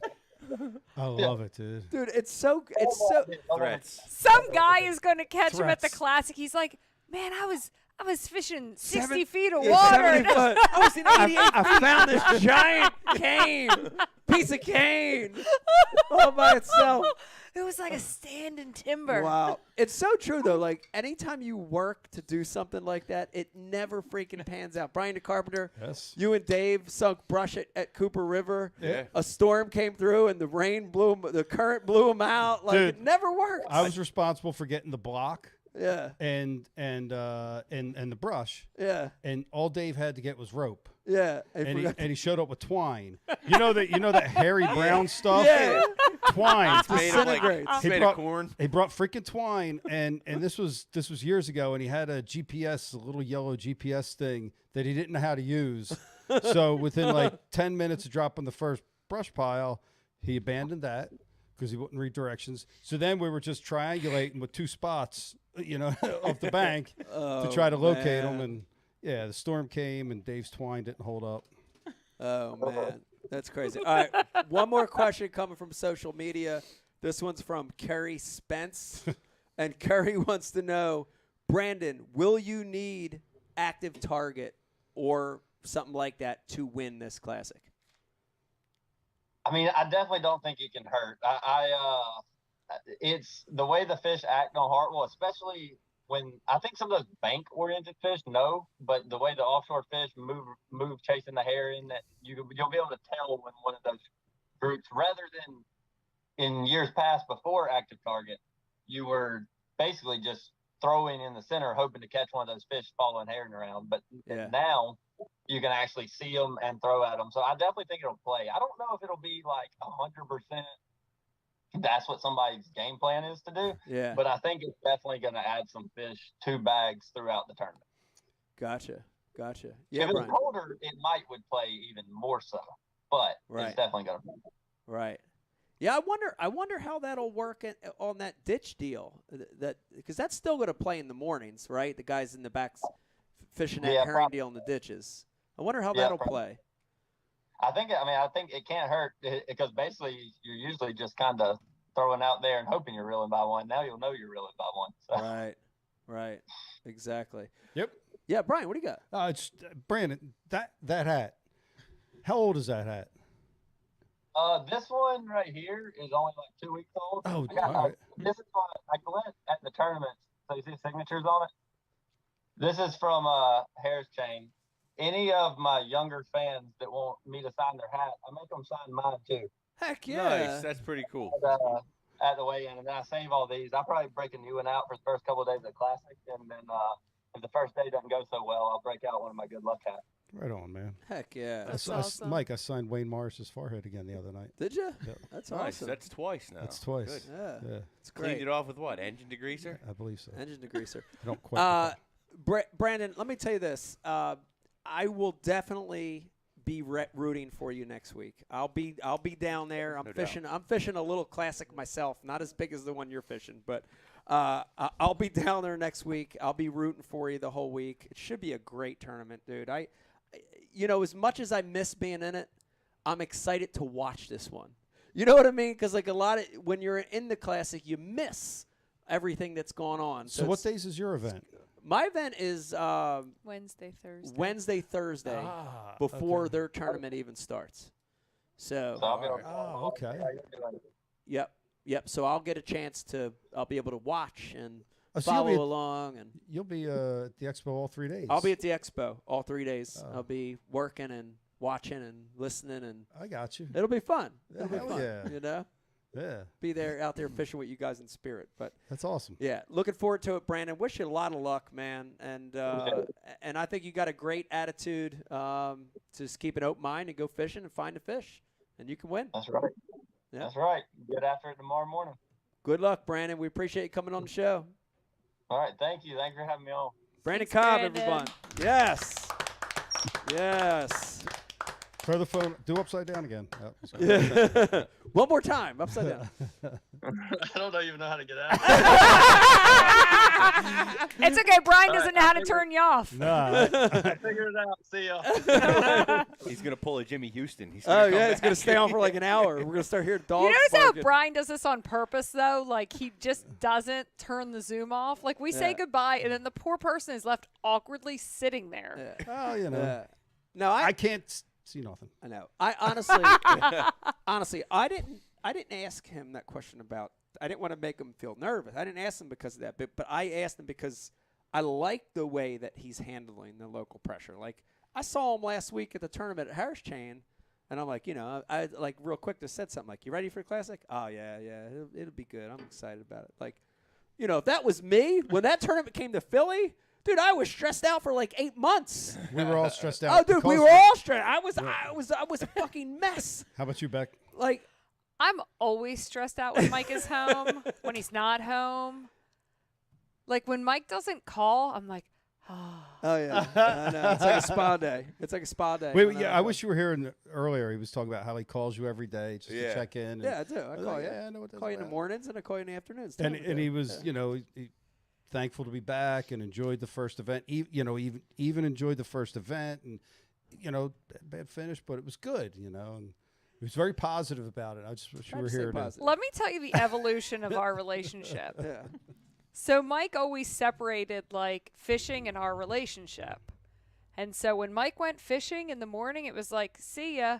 And cell phones weren't as big. We couldn't track each other. You didn't have Life 360, all that stuff. And I didn't talk to Mike till he got off the water after dark. And back then they didn't have rules when you had to get off the water. So Mike would roll in at like 10 o'clock at night. You know what I mean? Like dark to dark was real for Mike. So I didn't know. He'd come in exhausted. He'd throw some food in his mouth. He'd tell me some stuff, and he'd go to bed. And in the morning, he'd launch again. So I didn't know that much. And, sometimes he'd be like, I need another battery, and I needed this, I needed that. So I knew what, I was doing that day. Now, evolution many years later, 16 years later, my phone rings all the time. Just kick the graph off the front. You got another one? Becca cannot find them. I don't know what the you're doing. I'm stressing out. I'm freaking out. Click. Okay. 5 minutes later, I found them. Yeah, but here's the thing, though. It's therapeutic for me. Like, it might be a pain in the ass for you, but you do, like, I like that you get me recentered mentally. You refocus. No matter what the cost to you, Beck. Right. I jest, and I joke. Like, I don't actually mind the phone calls because in 16 years, I would say that we've built all this more as a partnership. Yeah. So what happens on the water, if it's good or bad, has become us. Teamwork. Yeah, and not, you know what I mean? Him telling me things is us working together. Yeah. I can't tell you how to catch fish, but I can listen and do that. Yeah, it'll be interesting this year. We got 7 left ahead of us. I do always tell you when it's too much. I'm like, you're giving me anxiety. I can't talk to you anymore. And then I hang up. That does happen a lot. We got chaos. We've got a great guest coming up back in just a second. I'm excited to talk to Such on I Ike Live. know. Now, is this the Such is first gonna time? be good. Is this the first time we've had Such on Ike Live, or is this the second time? I would say first. He was at the house. Yeah, right? he was here. He was here. I know he was here. Did we have him on the show when he was here or no? I don't think so. Did he not come on the show when he was here? I can't remember. I'm excited to have him on the show. That was before Bassmaster was even allowing him on the air. That's true. That's right. Yeah, yeah. He was just like writing and everything. You're right. Yeah, it'll be interesting to talk to him a little bit about the Classic, and he's always got great insight on the competitors and the storylines. So it'll be interesting to talk to him here in a little bit. It's going to be nice to have him on the show. Yeah. If you're watching, listen, we're going to take a little bit of break. Brian the Carpenter, we've got a brand new show. This is a brand new one. We're talking about the Classic, man. You got to get excited about this. Biggest tournament of the year. Hang in there with us because we're going to take a little break, man. When we come back, we got Such on the phone. We're going to be talking to Such. We're also going to be doing an MTB unboxing. Beck, I know how much you love that. I do. We're going to unbox a little MTB. Such is going to be good, dude. And we want to remind everybody. Let me do it now, and we'll do it in the last segment, too. Beck, big announcement we just made in the first segment. Ike Live After Party, right after the Classic, Sunday, March 6th, starting at 7 p.m. at Barley's in Greenville. It should be a pretty swell time. What do you think? Livacy's in a dunk tank. Livacy in a dunk tank. I think it'll Caleb's be a making lot of fun. balloon animals. Fighter with the shirt children. off. Yep. Naked. Robertson's wrestling bears. Wrestling bears getting I'm tattoos excited on about body parts. I'm excited about the Ike Live After Party coming back, and here's why. Go ahead. Believe it or not. And here's why. Oh, no. So we can go a lot of different directions with this. Sure can. So, I mean, this isn't the first rodeo going to the Classic anymore, but like year one going to the Classic and like being there as working, it's like you're all excited. You want to go out and see people every night and do all that stuff. But like, 3-4 years later, it's like, all right, I'm only going to go out one night, and since the Ike Live After Party's back, it gives me a reason to only go out the last night. Yeah, save it. Not save it all. Get caught up with the vampires all night long. Travis Manson and guys, friends. show up to the Ike Live After Party. It's going to be a good time. It's going to be a great time. It's going to be a great time. We'll be out at least 3 nights. Yeah. In addition, No. In addition, and now that you're here, you can talk a little more on it. But B.A.S.S and Ike Foundation, big presence at the Classic. Ike Foundation's got their own booth. Yeah, we've got our own booth. Tell everybody a little bit. What do we got going on? We're doing kids tackle box giveaways again and all kinds of stuff. We are doing kids tackle box giveaways every day. So we're going to be at the AFCO booth on Friday, Saturday, and Sunday. We'll be handing them out from the Bass Cat booth. We'll be announcing all those times, but Mike will be there to help hand out the tackle boxes, do autographs at the booth. We always let kids paint baits. We'll hand out information about the Ike Foundation, everything we're doing.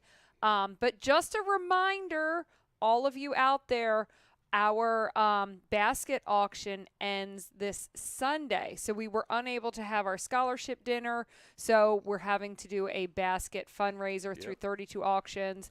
Anybody from all over the country can put in for winning the basket auctions. If you head to either our website or our Facebook page, you can get the link, either that or it's www.32auctions.com/the Ike Foundation. I'll get you there. There's so many chances to win. What kind of baskets we talk about? We've got women's baskets. We've got men's baskets. We've got fishing baskets. We have Drunkwood. I don't think you can see it in the camera. But we actually have the fish sitting here in the studio. You could win the fish. They're awesome. Listen, entries to the Pro-Am. We've got so much stuff. It's amazing. Guided fishing trips. Yep. Yes. So cool. And I have to be honest. Is anybody going to win a Pete Glusick trip this year that they'll never get? Hopefully. I mean, Rich took his guy out. Yeah, yeah, that's right. I'm doing it again for the Ike Live basket, I believe.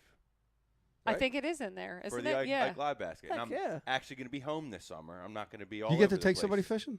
Yeah. I never got it. I'd take somebody fishing. Yeah. We ain't going nowhere, but. Well, it's on the You flats get to of the go to river. Brian's garage. Yeah, go to Brian's Better than a garage fishing trip. and Beakley's. What's Beakley's? And the Don't worry pennant. about it. The pennant. Pennant East. And Sanctuary. Anyways, but please. The old Sanctuary. Listen. Not the other Old Sanctuary, Sanctuary. yeah. But I'm asking everyone, please go check out the baskets. They're amazing. Some of these baskets only have a couple tickets purchased, so it's like you and 10 other people. Yep. You know what I mean? It's a sure like thing. You know what I mean? Like the odds are so good, but all the funds, all the proceeds are going to the scholarship fund. We're trying to make sure that we can still award those 5 scholarships this You know, year. Brian, if Brian bid on Brian? one and there was just 10 tickets and Brian bought 9 of them, I'd still lose. he'd still lose. This is a fact. Well, No, he'd win the Longwood Gardens basket. I would. I would. It would be worth less than what I paid. There's some lovely ladies' baskets, Brian. and we know that's- your wife wins. She always wins. Yeah, and when my mom gets me something for my birthday or whatever, it's something for her. I don't even understand how that works. It's a gift card for somewhere that's like Bed Bath and Beyond. Yes. All right, fuck it. I don't want nothing from there. I don't want nothing from no All right, one. Brian, let's take a Swing little alone, break. be in the Let's take a garage. little break. When we come back, we'll get Suchin on. We're going to talk a little more about the Classic. Hope you're having fun tonight. Hang in there with us. When we come back, more Ike Live.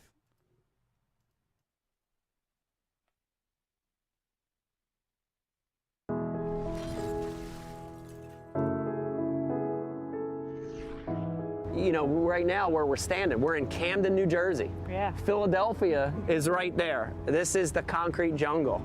And, you know, a lot of those kids, as they grow up, they don't fish.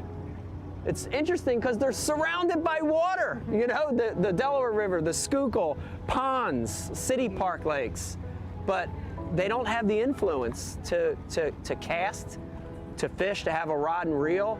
And that became our focus, you know, is to target kids in what we call non-traditional areas, you know, urban areas, city centers, where the population's high, and let these kids have an experience. You know, it's amazing. I mean, some of the experiences we've had, whether it's Central Park in New York City, here in Camden, other parts of the country, even just casting. Yeah. It's unbelievable to see it, isn't it? Yes. It's unbelievable. Yes. And you know, you see these kids have this experience they've never had, and they light up, you know? The big thing, I think, for the Ike Foundation is we're not saying we want all these kids to become professional anglers. No. Be great if some of them did, but we want them to have that fishing experience because it ties them to so many other positive things. The outdoors, nature, conservation. Ecology, you know, all these amazing things in life that maybe they wouldn't have been exposed to any other way. We're trying to help with that. So it's important. It's important for us. We're proud of it.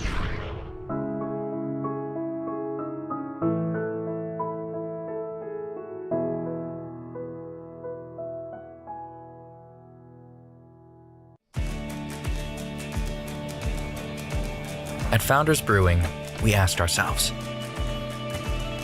what if we brewed a beer perfect for any occasion? A beer that makes a weekday feel more like the weekend, and the weekend feel more like an adventure. What if we brewed a beer that brought us together and allowed us to be ourselves? A beer that is just as much of a companion as it is a reward at the end of the journey. What if we explored the unknown together and found a new way? What if we celebrated taste and flavor and life's simple pleasures? And what if we brewed a beer that could go where you go without slowing you down? What if? Founders All Day IPA. Low ABV and full flavor that goes where you go. Chase your what if. 4.5-inch drop shot worm. Bama bug. Finesse jig, PB&J. Give me something hard. Hey, KVD here. Now, I didn't always know this much about fishing. 4-aught EWG worm hook. In fact, there was a time when I couldn't tell the difference between a jerkbait and a stickbait. But then I signed up for Mystery Tackle Box, the original monthly tackle subscription. And now I know more about fishing than I do about calculus.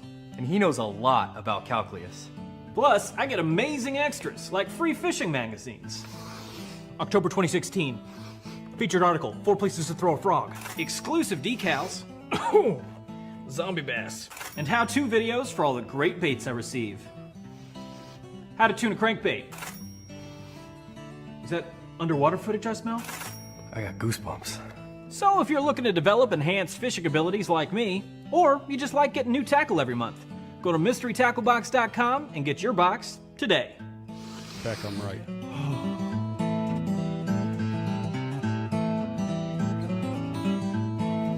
Ooh, live minnows. Is it lunchtime already? Nature's candy. Oh. It's more than who you are. It's who you're with. And it's more than what you do. It's where you do it. Tin Cup Mountain Whiskey. And it's the best one. Folks, we're live. Just doing a shameless Abu plug right here. I love it. By Shameless. accident. Shameless. Folks at home, welcome back to Ike Live. I hope you're having a wonderful Thursday night. I know we are. We're having a good time tonight. We got a little classic. What do you call this, Brian Carpenter? Classic pre-show? I don't know. Little the predictions. Yeah, we haven't. Yeah. We're talking about the classic, man. Yeah. Prequel. Prequel. Prequel. Prequel. Full. Did you understand anything we just said? Nope. I don't either. Want to remind you, Ike Live brought to you by some great sponsors: Mystery Tackle Box, Founders, Tin Cup, Ike Foundation, B.A.S.S University, all kinds of great companies that support the show. By the way, don't pay us nothing. Who? BSU don't pay us nothing. That's all right. We like BSU. Actually, we support them. By the way, Come we see us are at the drinking same with Ike Live. all day IPA tonight, Brian. Yes. All day hitters. It's tasty as ever. All Day IPA is the beer of choice tonight. Green can. Let me also remind you, this is your last chance. If you're watching via a Facebook, whether it's through the Ike Live Show Facebook page or hopefully through the B.A.S.S Share, if you like and share this feed, that's all you have to do. Like and share the feed. We're going to enter you into a chance to win the world-famous Ike Live gift bag. It's 23 pounds of fabulous sponsor products in there. This could all be yours. Just like and share the feed. It's a flats bag. That's right. It's a flats bag. Beck, what you doing over there? Looking at auction items? Yeah. You going to bid on something? Shopping for I'm Gucci. not allowed to win. Oh, you're not allowed to win. So that would be bad. Shopping for Gucci. Yeah. I do before we get Such on. I do want to. I do want to say this, and when we get him on, it's the first thing I want to talk about with him. But let me say this before we get him on. Riz, let me get your take on this one. All right. When it comes to the biggest event in the world for bass fishing, the Classic is it. Would you agree with that statement? Oh, 100%. It is, right? Even like when things were kind of getting weird with the split and guys moving over, it's still just the Bassmaster colors and the Bassmaster music and just everything. That's what hits home. Yeah. You know, like it's and the Bass Live crew. Yeah. Seriously. So it's seriously. It's everything. It's the right? World Series of bass fishing. It's the Super Bowl. It's whatever you name it. Like it's the one you want. It's the trophy you want to have. Yeah. You know. It's the biggest tournament in the world. Changes your life. It changes your life. And I think a lot of it has to do with the history behind the event. You know what I mean? Like, because when I think about the Classic, I a lot of times think about when we were young and, you know, like watching it on TNN back then or you know, getting the magazine. With Gabriel. My son. It was hot. And it's hot. Sweaty. And Donna was there. But the history behind that event, I think, is what makes it the premier tournament in the world. Yeah. You know what I mean? Like, you're never going to recreate the Bassmaster Classic, and that's just the fact.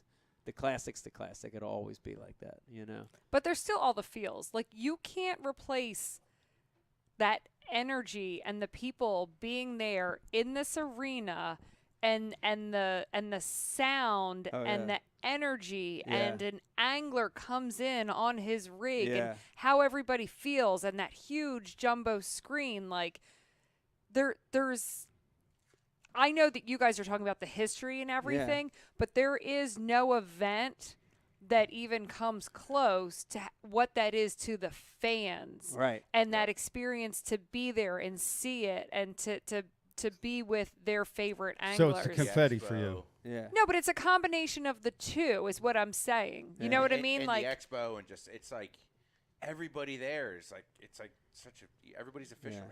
Yeah. You know? You can have there's no other tournament that's a tournament with the top guys, but also what it is. It'd be like there's other people having football games but without spectators. You know what I mean? Right. That doesn't make it the Super Bowl. Right. You know, like you have to have both those pieces. You have to have Yes. the anglers and you have to have the fans and that energy. All the other elements with it. Yeah. And Zona saying Such. Yeah, and Zona saying Such is important. But even the Classic Expo, I think, has become a key part of that week too. Because like I remember my early Classics, the Expo wasn't as big back then, but the Expo now is becoming a launching pad for products, for brands, for like the honestly the Classic's almost more important than ICAST for launching stuff, you know. So the Classics because the consumers are at the Classic. Right. Yep. ICAST is only industry. Yeah. So it's just a big deal. I think it's one of the biggest events in all of fishing. glad it's back. You know, and glad, for sure. glad we're doing this kind of stuff again. Yeah, me too. All right, let's get is Such around. You want to get Such on? He's sitting right here. He's sitting right here. Been looking at him. All right. Why aren't we looking at him? I have no idea. Let's get him on right now. I really want him on the show. I feel right like we now. need to do a shot. We should do a shot. Like for Such? You want to do a shot with like Such? you or won't give for us Such until we take a shot, or is he doing it with us? Such, you got a shot? A shot? Shot. He's got a shot of something. All right, hold on. We all have shots here. Let's go, Such. Good. Oh. Let's go. All right, this one's the Such. Such, we miss you. We love you. We're very excited to have you on the show tonight, and we can't wait to talk to you. To you, Such. Welcome. Thank you. I'm going to have a little sip here. So, Such? To Such! Ike and Becky. How you Brian doing Carpenter tonight, said man? Brian Carpenter said I had to have a beer to be on the show. It's required. That's right. It is. Mandatory. So, Such was here. I know. I was there, and I recall. Yeah. He was And here Becky? for that Ike Foundation. Becky, I got Yeah. the pin for you. Yeah, that tournament was amazing, incredible down there. little sketch going through Camden at 6 in the morning. People walking around like they've been out there all night or all week. Yeah. Yeah, I wouldn't go there. We call that a metropolitan wake up, man. We're used to that. Yeah. Just a few urban people campers. wearing, trash bags on their feet walking through town. Now that's it was interesting. It was interesting. Yeah, I mean, why were you there? Why were you in that? I've been part there of for town? 50 years. I've never been there. My feet were cold. I got you. Feet were cold and GPS was wrong. But it's funny, though. What you just said was a lot of people when the elites came here in 2014. I still remember. I can crying? hear the crying. I can hear, people saying, I've never driven in traffic before. Oh, my God, the traffic. Or, oh, my God, I saw a black person.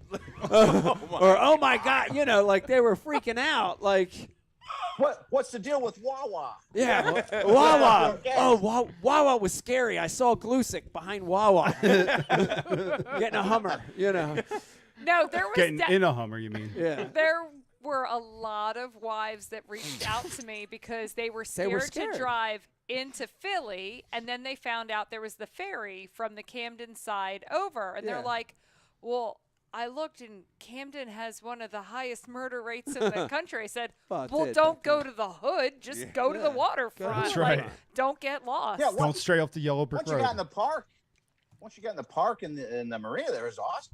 Yeah.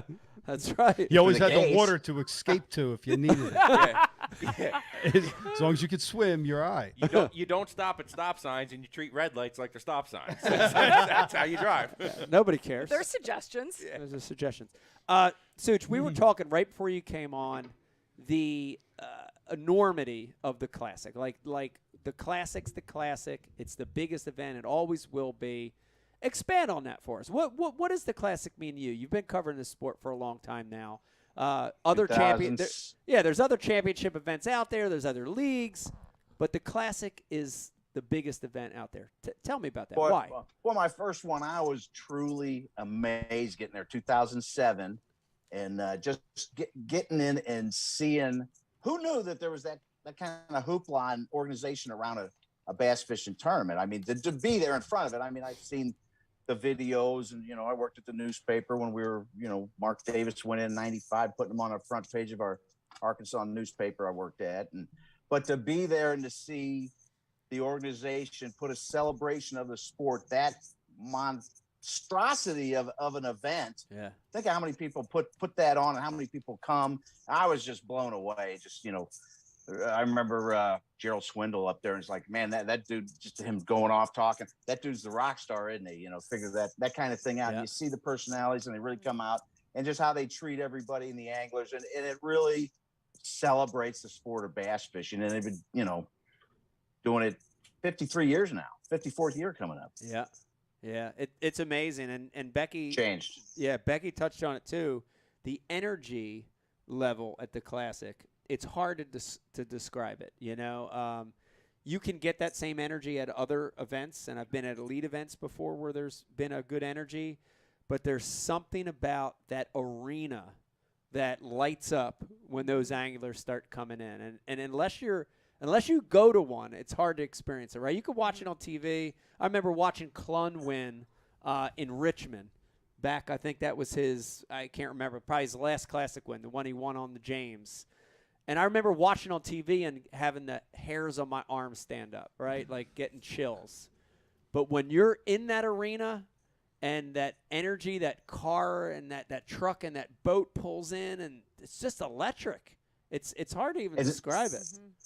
And somebody fired up to bring their fish and know they got a chance to win that thing. The celebration, the fireworks inside, the light show, the pageantry of it. Yeah, it's pretty incredible. I've been to a lot of sporting events, World Series championship, AFC championship games, things like that. Never been to a Super Bowl.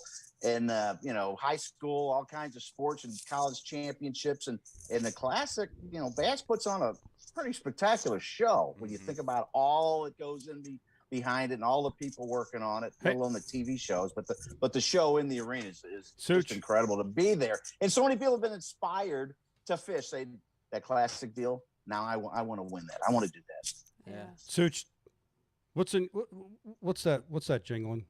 What do you got? What? Classic pin. I'm bringing back the pin, Becky. You hear that? Yeah, I hear it. Sounds like he's Sounds good though. You got maracas? You got maracas? Maracas?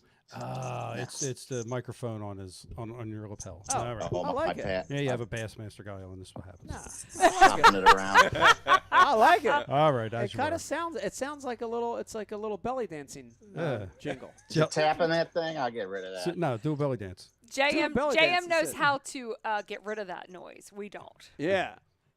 Yeah, Yeah. yeah. JM's got real producers. You got real tech guys. Yeah, it's all my fault. Such, you got to steal some headsets from work. Come on, man. At least he has a headset. Pete Glusick doesn't even have a headset. Hey, Pete looks good there. You lose 10, 15 pounds there. Dye your beard. You look good there, Pete. Pete. 10 to 15. Sorry, Pete, Rich, hell, I'm messing with you. That's at HGH. 115. Such, that's HGH right there. That's I the was result. being nice. All right, Such, putting you on the spot. This Classic, when I look at, got my magazine the other day, which was cool. You get the magazine, and I opened up that middle section and it had all the competitors right there on two pages. It was awesome. When I looked at that spread, it was a very interesting mix this year of what I would call newbies, what I would call young anglers, and then what I would call veterans. A lot of nice veterans on that list this year. When you look at that name, when you look at the list of names for this year's Classic, give me some of your favorites. Give me some of the ones that jump out to you as this could be the year. Oh gosh, there's so many great storylines. Hank Cherry winning 3 in a row would just be, a remarkable feat, and just. He's already at legendary status winning back-to-backs. Only fourth person to ever do that. Seventh person to win more than one. But to win 3 in a row, nobody's done it. So right. And then you look at the local guys, the guys who, unfinished business. Jason Christie would love to win. Brandon Cobb. I mean, look at some of these guys. Scott Martin would be an incredible story for him to, more unfinished family business there. Yeah. So there's a lot of interesting storylines. The local guys.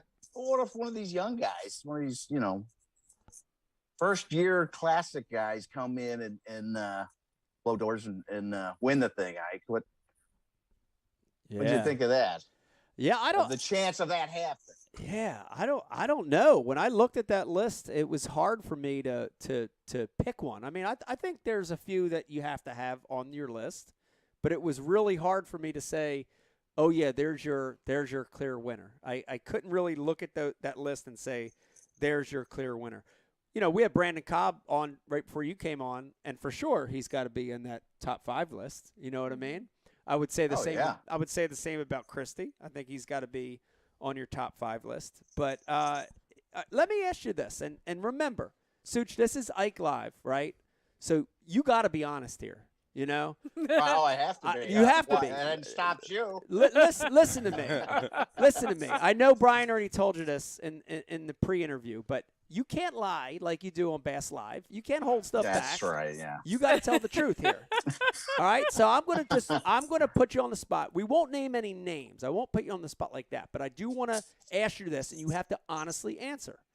When I look at that list, there are a lot of guys that are really good dudes. And I'm not saying they're not good dudes. They're good people. I like them. They're good personalities. But, man, they suck on camera. They are dry as a bone. They are dry as a bone. Now, listen to me. Hear me out on this. Is it your worst nightmare to have one of those guys on as your final 5? One of the guys in the hunt. And, and again, it's not their fault. They're just very blah. It's like watching a piece of wet cardboard catch a fish, right? It's like we've had Classic champions who they said that about, and I didn't think it was kind of an unfair jab that different people have different. Now, not everybody goes Ike. That's true. Everybody, screams, never give up, lays on their back and kicks their feet and pumps their fist. But I mean, but like, most country guys are more quiet and subtle. And you said that. I didn't say that. You said that. Now you're stereotyping. But here's what I want to know. Like, like I watch like the CIA movies, like where they're guarding the president and they got that little piece in their ear, and I know you guys are wearing that shit, you get that little piece in your ear. Is Mike McInnes in the back? No. Like, is he in the back like, oh shit, cut this guy off, he sucks? Come on. No. He doesn't say he sucks. I wish he'd be a little more active. As long as they catch fish, I think that's what he likes the most. Okay. Bringing fish in the boat. Because you got all kinds of fans. There's fans who say, "Oh, Ike's a little over the top for me," and you know that. Yeah, I know. You're polarizing. You have people who say, "Man, I love his enthusiasm," and other people who say, "Oh, he's a bit too much." Those kind of guys. I know. It's just hard. It's hard. I think he implied that the country guys think you're a bit too I much. know. A lot of people do, and I get that. I get that. But even some city folks. Even city folks. Everybody thinks that's too much. But here's even his wife, when he laughs the first time during the show and blows her ears out. Oh, dude, thank you, Such. I'm sorry for yelling. Oh my God. Now you just did it. Yeah. All right. No, Such, please expand on that. But here's the thing. No, don't expand on it. Here's the thing. Like I as a fan, when I'm watching it, I don't know how. I'm trying to think of the right way to say this, but dude, when I see a guy catch a 5-pounder in a tournament like the Classic and show no emotion, I can't physically even understand how that is possible. It's unrelatable. Me neither. You would think the chance to etch your name. You're one of 40 guys who have ever won the Classic, a Classic. Right. To etch your name on that trophy, that heavy trophy that you get to try to lift up, is just something super special. 40 men in the world, in the history of pro bass fishing, have done it. That's it. Yeah. You just get back from Mardi Gras. You definitely got beads in your pocket or something, Such. No. Am I the only one that hears this? I hear it. I hear it. I love it. It's like a rhythm now. It is. It's amazing. I love it. It's like a rhythm. This is I my like favorite. Keep going. I like it. All right. Such, you mentioned it. How was Mardi Gras? The names themselves are part of the story this year, but give us some other stuff. So if we've got a lot of guys watching and listening right now that don't know a lick about Hartwell, don't know a lick about the time of the year that we're having this tournament, what are some of the other variables? What are some other storylines that are going to be important this coming week? Well, weather is first and foremost. And it looks like you guys have already hit that we're going to have some steady weather. Yeah. And, and I think, Cobb talked about the lake level being up or down, and we don't have the dog fennel this year. That, I actually just interviewed Neil Paul, who's the executive director of Visit Anderson, helps bring the tournament there. Yeah. We got the boat Great you guys guy. didn't want. Yeah. Thank you, Neil. Yeah, we did. And he was telling me, the lake's up a little bit, and it just the facility and the green pond and the storyline. Do you remember Ike in the coldest one? It was 9 degrees. Yeah. Started up in the helicopter, and then I got on day 3, followed you around when it was just frigid. It was awful. Oh yeah. And you would fish for 5 minutes on a spot, make 3 or 7 casts, and then leave and go to another spot. We followed you around all day. The camera boat driver and the other worker was hey, let's go in. It's almost check-in time. I said, now what if he catches the winning fish? You were that close. But it was miserable. Rich, so I'm sorry, Such. Rich was saying the noise was in studio. I just had everybody's mic off but yours, Such. So. I'm not creating some noise. No, it's great. No, we love it. We love it. No, it was ice cold, that tournament. In fact, Is that the one where we camped and the hoses froze? that was the same one. Yeah, we were camping in that event out at the lake, and it was so cold that the water lines froze. Oh, nice. We had the water running the whole time, Yeah. and it got so cold that they froze. Pipes burst. Nothing burst. It was cold. The water lines froze. That's for sure. It was cold. How much does history impact these kind of events, Such, because, like this is a location where we've had 3 classics before. Is that going to impact this tournament, the way people fish, the way decisions are made, or do you think these guys are going to have an open mind and fish totally different? Well, you would hope they go in there fishing the moment, like you've espoused. Look what's in front of you. Look at the conditions.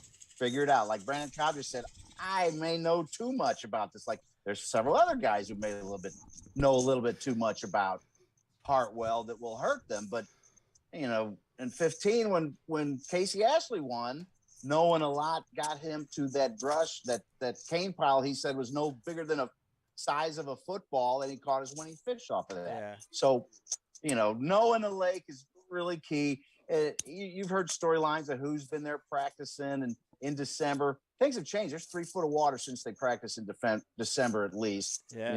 There's different grasses from last time they were here. Even the elite, it's a little bit different conditions, and you'd hope they'd go in with an open mind, assess the situation and the temperature rising and probably the water temperature. Right, I heard the water was 55 there a couple of days ago, so I don't know. I haven't been there, It's gotta but be warm. Wow. I think the sun gets a little bit higher. I think what might be happening then. Probably. I got to ask you a question. How you would approach with the conditions you see, the water being up a little bit, how you would practice for this event? Because I know, in 15, it was just you were looking for your deep spots and those 5 bites. You said, I need 5 bites. Yeah. You almost won. I honestly think I would practice a lot like that. I think a lot of the anglers are looking at that forecast. A lot of the anglers are thinking these fish are going to be shallow, and they're going to go shallow, and I think a population will. Yep. But in my opinion, I would fish deep, and I would fish on the lower end of the lake.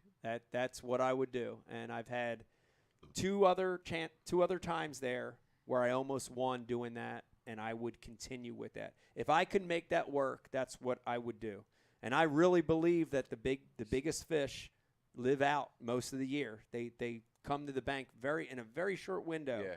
But I mean those big largemouth and big spots, they live deep. They live in that lower end. I would commit to that. I would put a lure in my hand that catches big fish, a big jig. So stay deep to try to find the bigger groups. Stay deep. Yeah. You're not going to have the pressure that you're going to have up shallow. On the bank, it's more onesie twosies, and when you're off, you can get the groups. Stay out. That would be what I'd do. You got a pretty good record. I think you got like 11 top 10s in classics. Is it something? Let me ask you that. Well, I know it. The biggest tournament of your life, but how much time does an angler spend thinking, researching, checking levels and this and that, and historical events on there coming into a Bassmaster Classic? Yeah, personally. Yeah, I mean, I think anglers prepare differently. Like we just talked to Brandon Cobb that said he spent 6 hours on the place and hasn't looked at a single piece of material about what's going on at Hartwell. Then you have the opposite, like me, that wants everything, looking at paper maps and want every article ever written, and so you have that gamut, but man, here's the important distinction and why I think a Hank Cherry is so good at classic events. Right now, I'll put it on Hank. Is Hank's very confident, and Hank's not afraid to zero to win, and in that tournament. Yeah. You have to let go like that, and it's such a hard mental space. It's hard mental place, but I love that about the Classic. Such, we were talking earlier, before I left Bass, when I was with Bass all those years before the split, the pressure was unbelievable to keep that Classic streak going. It almost was so bad that I didn't want it anymore. Like it was driving me nuts. Mm-hmm. And I think the Classic for me all those years was a savior event because the only thing that meant was number one, and I was able to let go of being consistent and trying to catch a limit. And right. I think you have to have that attitude. It's not a points race. It's not a points race. Just It's not win a or points GFY. race. Yeah, exactly. And I think Hank is really good at gaining confidence in what he's doing and going for the win and not being afraid to zero. I think that's why he's won 2. I think Jordan was like that. I think a lot of those guys, Kevin, is very good at doing that in those championship events. So Jordan's never had a care in his life. It's true. That's true. Well, having the knowledge of the fishery though helps you go in and say, "I'm all in on this." If this works, I could win. Yeah, that's the key. When do you know you're going to win a tournament? You talk to all these guys afterward, and they say, "Man, I had no idea in practice." Buddy Gross, John Cruz. It just something happens on the water. You figure it out better than everybody else. Yeah, that's what's really interesting about bass fishing. I mean, it's not this guy should win because he's the best angler. No, that doesn't always happen. I mean, it never happens. Really. They're all of almost equal skill, and it's the knowledge that they've gained and just maybe finding something somebody else didn't, stumbling on something somebody else did. Ignorance is bliss sometimes. Like can be. You show up to a lake or you Damn haven't been on the water in a while, and you're like, well, I don't know what the hell's going on. I'm just going to do what the fish tell me. Can be. Go fishing. Yeah. That's right. That's right. That's right. I wouldn't know that. I got to ask you something else. Oh. Go ahead, Suchin. Now, I've done a number of stories on you. That's my main gig at Bassmaster, writing features. And, I asked you about... And maracas. And maracas. And maracas. Maracas. And about coming back to B.A.S.S. Got a little change in fishing my all three of the Opens and the Northern Series and qualifying... and you said, well, the decision will come down the last week, and then we wrote the story. You did the Ike Live, come down to the last weekend at Gettysburg that you kind of really did. I think I asked you if you had looked at the elite schedule for the year, and you said you had in the first story, and that kind of gave me a clue that he's really seriously thinking. When did you? I know you say you juggled the decision, but when did you? I kind of think it was earlier than that last weekend that you said, "Yeah, I want to go back to Bass." I think it was this week. It was this week. It's this week. It was this week. Yeah, it was this week when I got back from the first two.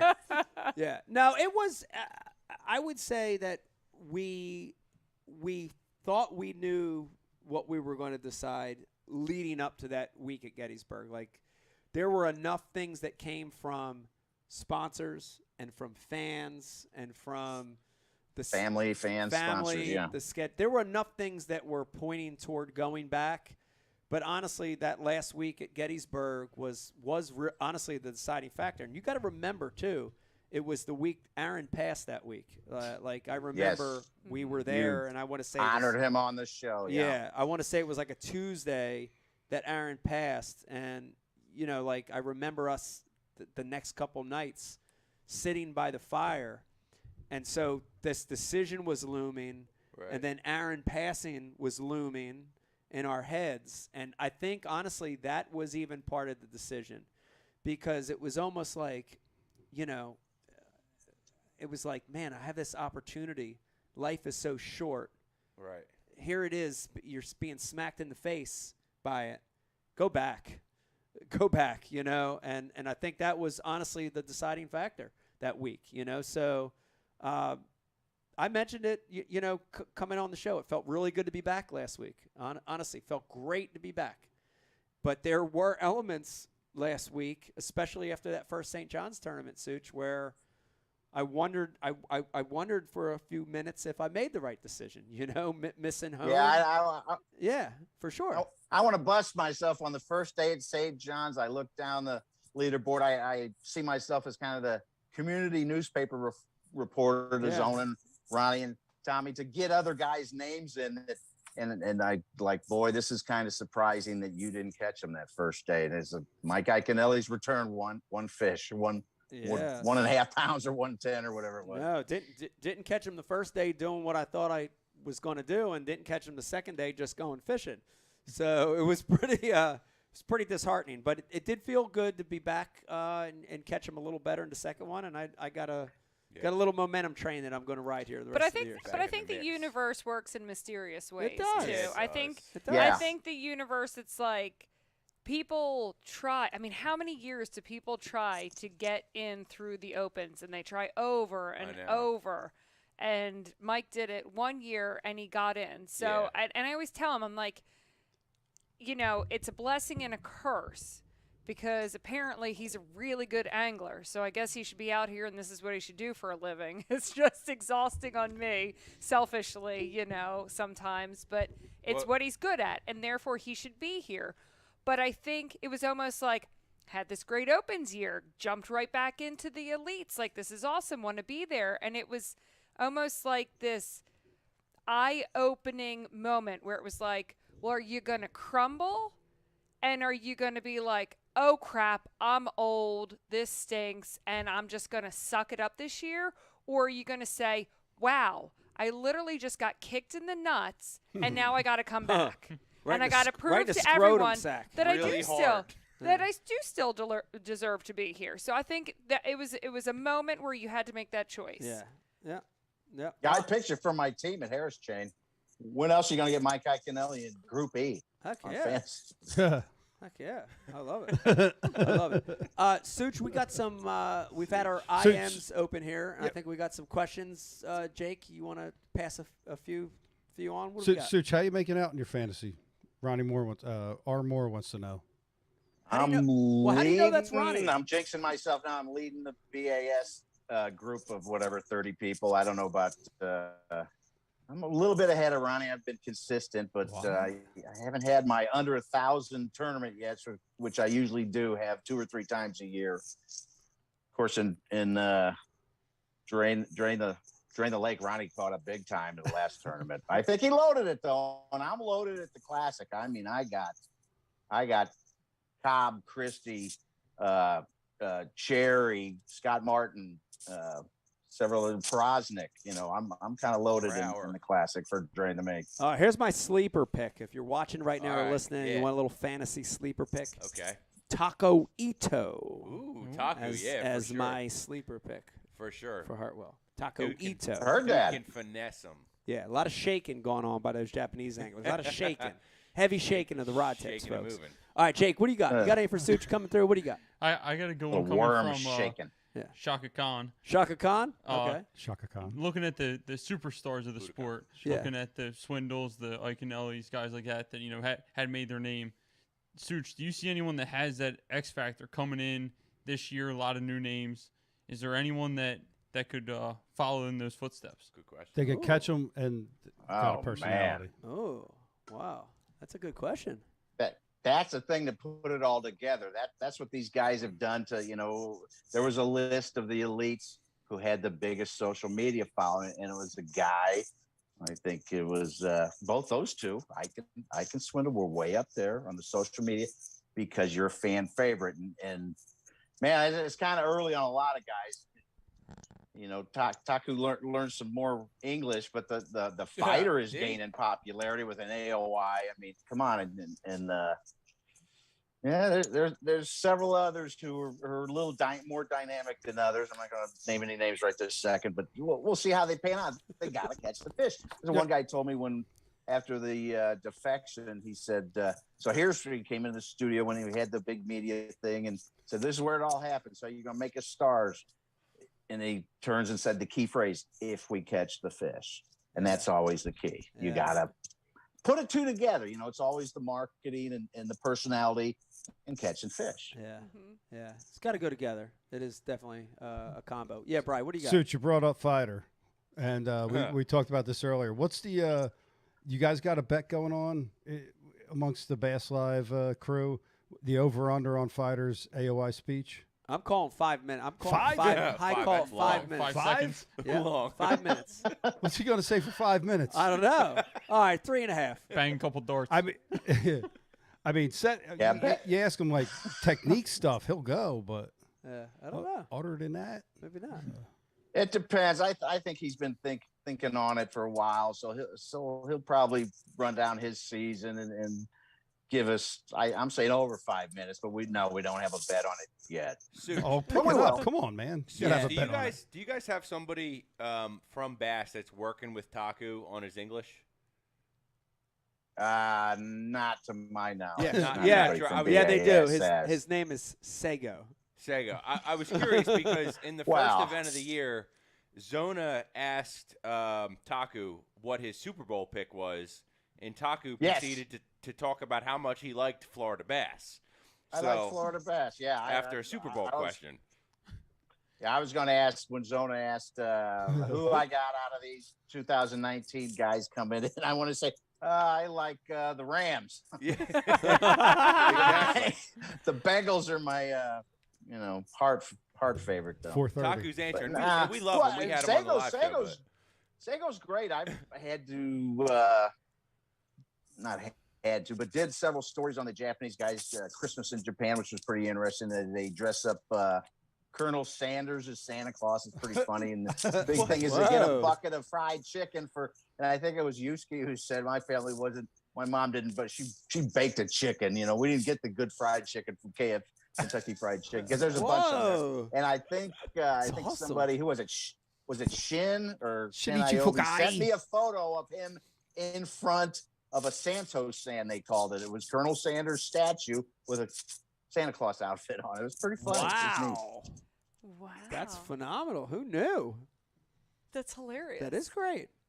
And Christmas isn't the same. Big thing is New Year's where they have an envelope of cash or something at their bed when they wake up as kids. Why does anyone put But Sago's great for Patrick translating. That's where I was going, that Sago got me in touch with these guys and really told me what they were saying. Sago was on the couch at the old studio. Sago was on the couch, right in between Cliff and Marizo. Yeah. Sago was here on the show for sure. Yeah. All right, Such.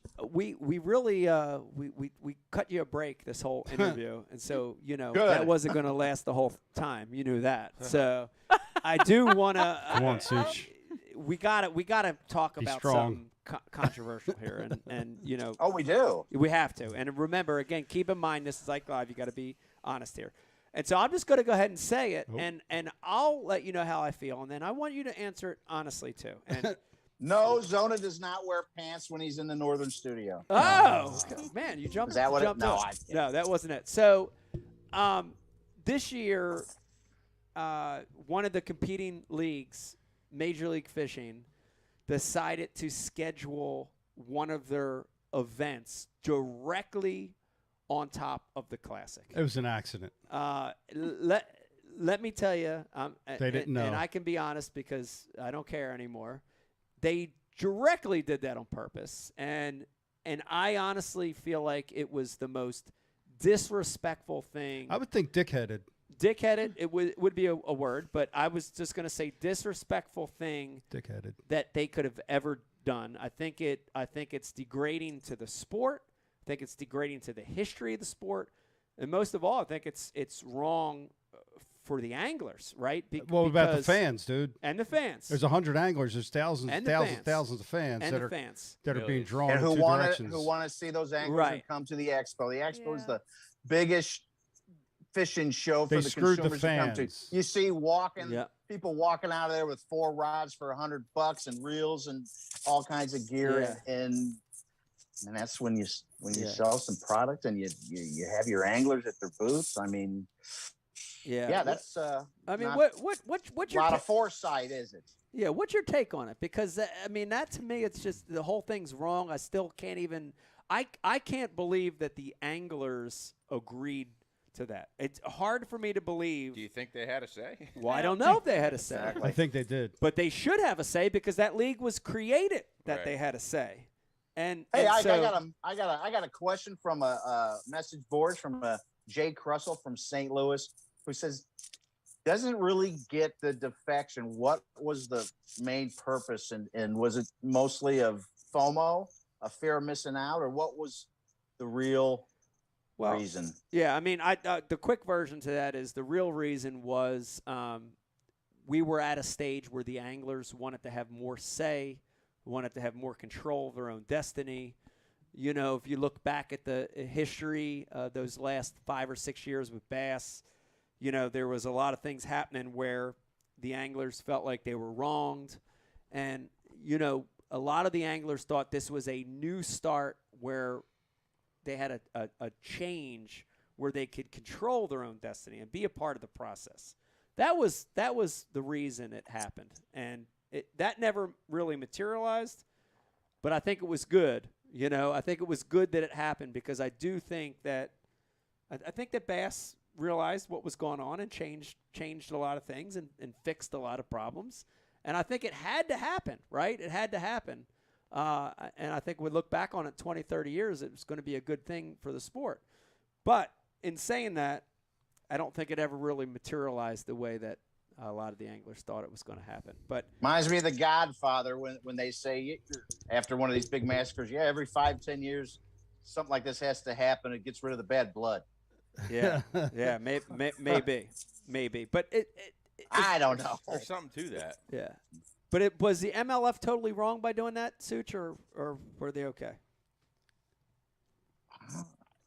It was dickheaded. You're not making more fans. You're not expanding the sport. No, they can do whatever they want. Bass, when that happened, there was some nervous times around the office. B.A.S.S. Bruce Aiken, Chase Anderson, they circled the wagons and said, "We're moving this way. We're moving forward. We're staying Bass class. Let's go. We're going to do what we do." And round of the circle started the media plugging these guys, making new stars, like I said earlier. And you can see how it's turned out. Fox Sports on the weekends, Fox Sports 1. Bass is doing pretty well. Yeah, I want to jump in just for 1 second to this, and you know what? I'll be the hang boy if I need to for this. I had no idea there was an MLF tournament scheduled on top of the Classic. Same exact week. How you gonna be the hang boy? I called them dickheads. I'm the hang boy. All right, yeah, you're the hang boy. But listen, this is what I'm saying. Let me try to take my spot. This is what I'm saying. Yeah. Everybody in this room knows me, and everybody in this room knows how much I love to fish and how much fishing means to me. I had no idea there was an MLF tournament on top of the Classic. Right. So what are the hardcore anglers really paying attention to? Yeah. There's 52 weeks in a year. You couldn't pick one other one? Well, it was done on purpose. Here's the other thing. If I'm a sponsor, if I'm a major sponsor and I'm sponsoring guys that participate, in that league, but I'm also a sponsor of Bass. Man, I'm pissed off. And you're at the expo. Yeah. I'm pissed off. Yeah. If I'm a Toyota or a Pure Fishing or a Rapala or whatever, or a fan of the sport, or a fan of the sport, and my guy's not going to be at the Classic because he's fishing another event, I'm mad at that league. It's messed up. I'm going to that league and I'm saying, are you freaking crazy? You can't schedule an event on the Classic. I need my guys. Right. They could have been at the Classic with their MLF jerseys on, right? Like they were 2 years ago. They could have been there with their MLF jerseys. The Expo is as big as ICAST. That'd be like putting a tournament over ICAST. Yeah, why would you do it? But from a fan's perspective, like, dude, I don't know. I don't pay attention to MLF. I had no I think there's a lot of guys that we're still only watching Bass. It's absolutely wrong from the standpoint that all those guys are not going to be at the Classic and they're not going to be able to work the Expo, and I think it kind of speaks volumes to when the split happened and everything happened the way that it did. It feels like Bass kind of kept its core group around and its following it's still relatable for the everyday angler, where I don't know, just seems to me because the everyday angler does what? Catches 5 bass a day. Boat flips brings them to away. Exactly. Body slams them on the deck.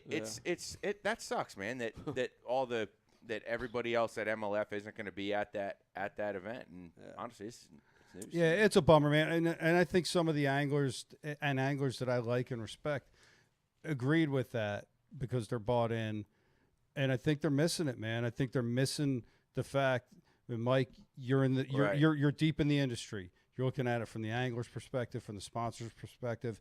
That's where you're at. Yeah. But the bulk of it is the fans. Yeah. That's why any of this is legit. And they're the ones getting screwed. Yeah. They're the one. I mean, you know, that's what I think is the biggest crime is those guys won't be there at that event. Yeah. You know, for the people and it's. For the people. For the people. Well, Such, here's the good news. Such, shake your pockets. Shake your pockets real quick. Come on. For the people. For the people. Sing it. Here's the good news, and I know you already heard this, but we are having a Ike Live after party. Yes. Sunday night after the Classic at Barley's, start at 7 o'clock. Such, we want you there. Such, listen, we got I pin know the tail you on the got donkey. obligations. I know you got contracts signed, this and that. But listen, we're going to be there No all contracts. night. Come by. Have a beer with us. Have a shot with us. Come on. Hang with the Such. Come on. You know you want to go. Get your Ike breast Live painted, after Such. party. It's- Barley's, it's 7 two p.m. blocks from the Greenville. hotel. 2 blocks from the hotel. You got no excuses. You got to be Is there. it that Yeah, close? well- 2 blocks? 2 blocks. Well, the Champions Toast is when? We're It's not at at the 7 as hotel, well? Rich. Oh, we're not at the hotel. Yeah, We're I staying mean, 17 miles away. I forgot, we're Brian. not trying to impede on that. No. We always go after the Champions Toast. We would Yeah. never miss the Yeah. Champions Oh, Toast. okay. Yeah. Oh, we got to get in Sure. there, right? Yeah. I'll be there. Yeah. Okay. All right. So, Yeah. Such, I'm going to get you. yeah. Thanks for the invite. I appreciate Yeah, it. Thanks you're for the invite to the show. I appreciate it. Just listen for the jingling. Sounds like the Ghost of Christmas Past, doesn't it? It could be. Am I jingling? No. Am I jingling? That's not. Nah, we got used to it for an hour of jingling. We're used to it. I now. love it. Feels right. Such, it was great having you on the show. Oh, really? Looking forward to seeing you. It's next week already. Isn't that hard to believe? Next week. Right in Tuesday. Isn't that hard to believe? It's amazing. Yeah. And I don't Pretty fast. I'm in denial. Yeah, and I want you to know that I'm looking to be the Classic champ this year. Not the Bassmaster Classic champion, but the Bassmaster Kayak Classic champion. Let's go. I'm looking to be the Kayak champion this year. So Lake Russell, right? Russell? Lake Russell. Not too far from We're just going to Right keep down the road. adding to those titles of things that no one Yes. could beat him on. That's right.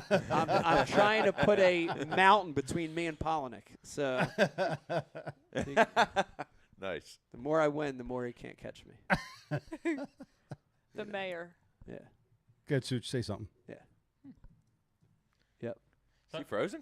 Yeah. Well, I appreciate it. Are you leaving me? Are you ditching me? Or Oh, we were looking for something monumental there. Yeah, we're looking for a monumental word or statement or something. Yeah. No. Okay. I got it. I'm done. All right. Such, we will see you next week at the Classic. Thanks for coming on the show. Yeah. You're the man, right, buddy. You're the man, All Suchi. All right, thanks. All right. Take care, y'all. Mike, Yes. Hold on. Let me leave him in there. Ryan. Yes.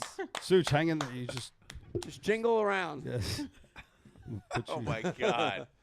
I love the jingling noise. Yes. Yeah. Wait. All right, what do we got? We got Jimmy Houston's dog coming on next. What the fuck? That was awesome. All right, that was great. All right. That's fun. That was fun having him on. Oh, hell He's always yeah, got great man. insight into what's going on in the sport. I can't believe it took this long to have Such on. I know. Hold on, he's working on getting out of here. Such, we're here with you. Oh, he's gone. Brian, why don't you hang up on these poor That's people? no fun. Everybody, look, he's back. Such, everybody. And he's gone. And gone? And he's Ah, he's back. He's back again. Hold on. Yes. The Such Brian of told me to Christmas hang past. Never give up. Never give up. All right, Such, tell us a story. Yeah. Oh, my God. Here's the great thing, though, dude. A lot of there's, and Such, since you're still here, I'm gonna put you on the spot about this. Since you're still here, Fucking I'm gonna producer put you of the on year spot. This right is here. the dude. worst show. No, this is the best ever. show. No, this is the best Best. show. I want to put you on You the don't spot even about know. this. Here's the thing, dude. You gotta admit, outside of Mark Jeffries put him on a pedestal because he was Best right. Talk Live was one of the There he first is. ones. Put him on a pedestal. Yeah. Mark Rushmore. Outside of Mark Jeffries, we got a pretty old podcast we're working on here. We got a Yeah. pretty old live podcast we're working on here. So, flash forward to now, dude. There's like a million podcasts. Everybody and their brother has a dumb podcast now. Yeah. And there's a lot of copying going on. Well, because they watched There's a this lot- show and they realized anybody could Right, produce anybody a podcast. You're right. You're right. When they saw me do this, like, oh, I could do that. There's a lot of copying going on, true. dude. If you That's look true. at the body of podcasts, you see skits that are very similar to ours. You see guests that are stolen from our guest list. Blah blah blah. You see a lot of Do things. people do skits like Oh yeah, this? people Nobody- do skits. Do like they this. dress up? The They dress Belmore up, do a lot Boys? of stuff. You see Nobody a lot does of skits things. who dresses up. You see a lot of things stolen, but the one thing, Such, you do not see Shitty stolen production. is leaving our guest on even after we say goodbye. That is our trademark. And I'm very proud of that. Brian the Carpenter. That takes talent. That takes talent. That's talent right there. That takes talent. The ability to do nothing. Yeah. Right. Well, he's 5 or 6 beers into it tonight. That's right. That's right. That's right. I mean, that is ours. He told me to hang on. Right? I was gone and said, hang on. Wow. Like, what do you want, producer? See? That's our producer's very, very good. He gives us all kinds of instructions. Yeah, Especially when you're trying to he's a tyrant. trying to say something. It's like 5, 4, 3. Yeah, he's squashing creativity. That tyrant. Yeah, we'll call it that. This is way better. No boundaries. No defined lines. Oh my God. Just a big blob of shit right there. It's always better. Oh my God. Such, how'd you get started in bass? We got more questions for you. That's a great question. Go ahead, Yeah, Such, it is a answer great that. question. The best is our guests never leave though. What do you got? He's got another podcast. His own podcast. You son of a bitch. All right, Such, thanks for hanging Everybody out. start a podcast. There is. I kind of have noticed that bass fishing, I wouldn't say overexposed, but in certain avenues, yeah, it's getting a lot of exposure and hits, and I don't have the time to watch everybody. Do you all? I mean, No, but Such, but this is keep bass up with fishing everybody. because podcasts were popular 10 years ago, and bass fishing just caught on. Well, Yeah. webcasts, yeah. Yeah. Just caught on. Yeah. We Right need ahead. the next. What's the next big thing? Because that's what we want to get on. The next big thing. NFTs Oh, NFTs and crypto. Crypto. what the hell's that? The metaverse. Yeah. I'm out, Bitcoin, dude. We're all buying real estate on the metaverse. The I'm metaverse. You out. haven't started your NFT? Did you download your DNA yet? It's pixie dust, I am dude. so out on everything you just said. What are you talking about? I think that's what everybody said about the World Wide Web when someone first said, we're all going to go on the internet. Yeah, The interwebs. interweb. Yeah. Nah, let's just. I'm out. Let's stick to VHS. It's got to hang a few I got more my years. beta over here. All right, y'all. Becky, Mike, I appreciate you. All right, right, thanks, All bud. right, bye, See you, Such. man. Maybe. I'm going now. Yeah, I'll we'll, be we'll, around. we'll see. This is See a, you next week. This is a maybe. You might be going. Yeah. We'll All see. right. I'll run you down at your booth. All right, that sounds good. He All found right, the button. take care. All right. Let's see. All right, everybody. If Such is really leaving, we're going to do our MTB unboxing. There And I was wanna no let you know- maracas the last time. No. There wasn't. That was crazy. I don't know. Here was the thing. Normally that would bother me, Yeah, I'd be but I tripping. kind of liked it. Like I really did. Like I that. thought we had rattlesnakes up that- in here. It was Oh, a we powerful did. change. It sounded like you were shaking a freaking Spro Uruku shad over there by the mountain. Yeah, exactly. Something like that. Brian the Carpenter, we are the only live fishing podcast, speaking of a million of them, that do a live unboxing of a mystery tackle box. We want to open up right now. Do it. And we've got our elite box. Here's the other thing I want to say. Stop messing around. Such. Stop that. Such is back, baby. No, get out of here. Where's Jimmy's dog? No, go ahead. I did want to say this. MTB is going to be at the Classic next Oh. week. So if you're at the nice. Classic in Greenville, go by and see them. I'll be there for a little bit hanging out, too, with these guys. So By the way, Mike, you put together the conversation with KVD and KVD. I did. That was You awesome. made that happen. Von Yeah. Divel and the real KVD. That was amazing. He won't be there this year because he's – Stop. stop that. Is that like a cicada? What was that? Maracas. Okay. No, Jay Tomlinson. All you right. don't bug me more than All right, you know how anyone this else. works, guys. We're doing a MTB unboxing. This is an There's elite wor- box. There's worse. Is that We're what going I to pick think it one is? lure and pass it on. Going to the left, Beck. Pick a bait. Give oh, it to I Rizzo. have to get this one because of the right. name. I love this part. Here I am. Been here since the Yeah, beginning. Brian gets the last pick. as I get the usual. last pick. A new guy, right in front of the line. And if you've been watching for a while, you know that Brian complains about this Every single show. episode. Yes. Okay, Damn, I'm gonna, do I? Holy Alzheimer's. All right, I'm going to go ahead and start. And this is the mystery Drinking. tackle box elite that we're opening. And I want to show this to you, Brian Carpenter. This is amazing that this is in this box because this is a special. Is that cool chatterbait? bait. This is a chatterbait, but this isn't a regular Z-Man chatterbait. What This the- happens to be the Cross-Eye Z What? chatterbait. Are you kidding me? I'm not kidding you. And if you look, this is a David Walker signature bait. Here's the thing I love about this one, Rizzo. Regular chatterbait with a weed guard, with a Dude. fiber Y guard on it. And here's what I want to say about this. Dude, if you're fishing open water or grass, regular jackhammer, all day long till the Yeah. cows come home. Dude, if you're fishing around docks or wood, that little fiber guard, that little Y guard on there makes a big difference.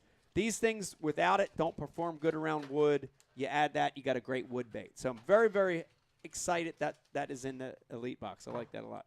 Beck, what do you got? That's a fantastic bait. Right That's there. a great bait. Yeah, that's in It's my an that's awesome in my like throw this year bait is chatterbait around wood. hangable shit. Yeah. And this is the one. Cross-eyed That's Z. it. Beck, what do you got? All right, so I grabbed this 13 fishing soft plastic, and I Ooh. grabbed it because the name of it is the Bubble Butt. The Bubble Butt. Oh, that's Bubble- you. Bubble Butt, Bubble Yeah. Butt. So it's called Collard Greens. No, I like the color. Yeah, that's the color. It's I collard guess greens. is this the Bubble Butt? The Bubble Butt's the worm, and the color's collard greens. I know, but is it a It's Bubble Butt because of this little nubby tail I would thing? say so. I that would the call Bubble I would Butt? call Shape. this a cross between traditional straight tail worm and a soft stick bait. Kind of falls somewhere in the middle. I like it with the bulbous tail on there. Jeff Pretty Crete nice. wants. Oh wait, It's it's like hollow. It's like a hexagon. Oh, the tail's hollow. Ooh, Oh, so is it floats. Flotation. Oh yeah, you feel that? Oh, Floats. yeah. The That's bubble. bubble. See, that's the bubble in the butt. Bubble, That's bubble, the bubble. bubble of the butt. Wow. Oh yeah. Very cool. Has bait. it's a bubble butt. What are you gonna say? Nothing. Vagina? No, it has a hole in the bottom. Oh, it has a hole. Yeah. Oh, okay. All right, Riz, what do you got? All right, I got a juicy jig, casting jig. It's a Ketchco collaboration, and it's a 3/8 ounce. And pop this thing out here. It's got a Casting jig. Yeah, I like the head design. I don't know if we were supposed to give this box away to somebody or not, but I opened your jig. I like the head design because it's got a little flat spot on there. Ooh. And it looks really, really skippable. Yeah. And one of the things that every year after the end of the season, I kind of like assess the things I do and what I need to do more, is I realized I throw a 1/2 ounce jig all the freaking time. Right. And this is a 3/8. And Little lighter. one of the Yep. things that I want to do this year is get back into throwing the 3/8 ounce jig, putting that piece of plastic on there because I ask myself when I'm fishing, I'm flipping. I'm always flipping a 1/4 ounce on a piece of plastic. Yeah. Why the heck am I only flipping a 1/2 ounce jig? Right. Like I'm limiting myself. So this is a perfect little jig for that. It's a lead head jig. It's got a flat spot, really skippable, and the hook is not super beefy, but it's beefy enough that mid-size hook. Yeah. Yeah, you're gonna stick those fish and you're gonna hang on to them. It's got a good keeper there. And I like the skirt. I like the skirt consistency too. It's kind of got that thinner plastic rubber. So good looking jig. Yeah. Pretty nice. 3/8 Juicy jig. All right, juicy jig. Jake, Brian, and Carpenter, what do you guys got in the mystery tackle box? What are you looking at? What you pulled that out of the box? What are you looking at there? Brains, what do you got? Got a jerk bait here.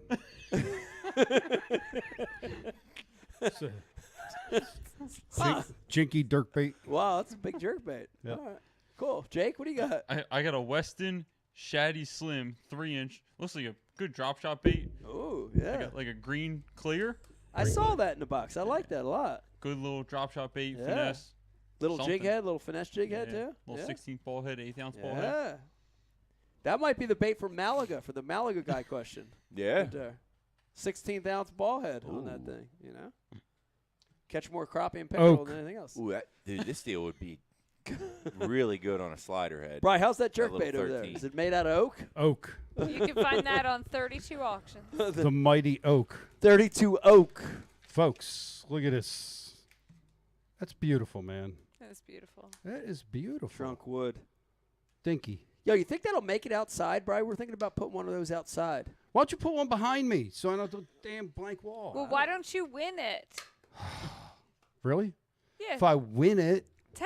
I'm going to take it to my house. Don't My forget, house. everybody, $30 equips a child with rod, reel, tackle box, and everything. So you should support the Ike Yeah, Foundation. so when you go fishing, Equip they're a on your child. spot. Yeah, seriously, do that. I'm kidding, Beck. Let's get more kids involved in the sport of fishing. And less adults. This is shit that makes a difference. Hey, you is know, getting we a rod in we kids' talked about hands. this during the commercial break, but we didn't talk about it on the show. But the Ike Foundation is going to be announcing, because finally our permits all came through, but we're going to have a kids or a youth League tournament trail Right this on. year. That's awesome, Brought man. to you by the Ike Foundation, South Yeah. Jersey, and Are they gonna win Delaware a boat? tournaments. Yep. Bass Cat. No. Yamaha. No, but at the Pro-Am you can, so you better sign up because limited spots for the Pro-Am. June 5th. Come June on. 5th? June Yeah, 5th. talk about So some tell- bags that are going to come across the scales. Perfect time of the year. Yeah. Man. Uh-huh. Yeah. Even if you're out of state, sign up for that event because you can come out to the bay that time of year and just go where you see the boats and you're going to catch fish. So Right. 10-pound sign up. Tommy caught him, right?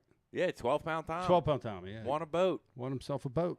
By just Poaching my spot. Going out to the crowds, fishing the crowds. Yeah, there wasn't much of a crowd. Here's the a couple of us, but here's the thing I like about the youth league that the Ike Foundation's creating. And I said this before, but like if you look at other sports, you know, kids that are in that like let's high call it like 8 to 16 years old, right? Yeah. Dude, a lot of those other sports, if you look at like soccer, baseball, football, there's youth leagues everywhere. There's Coaches. There's coaches. There's, you know, French tournaments. There's ways Crazy to get parents.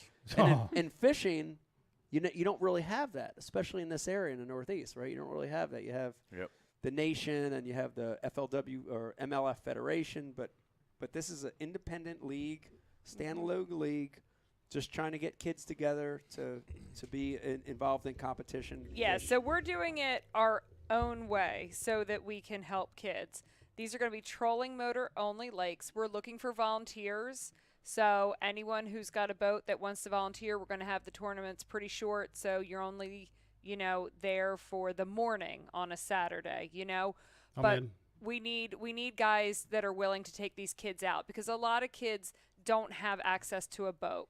So we need the volunteers to help us. We're also going to be basically doing scholarships for a handful of kids that don't have equipment at all. We want to make sure the kids that don't even have the means to have the rod, the reel, the tackle, we're going to equip those kids, a handful of them.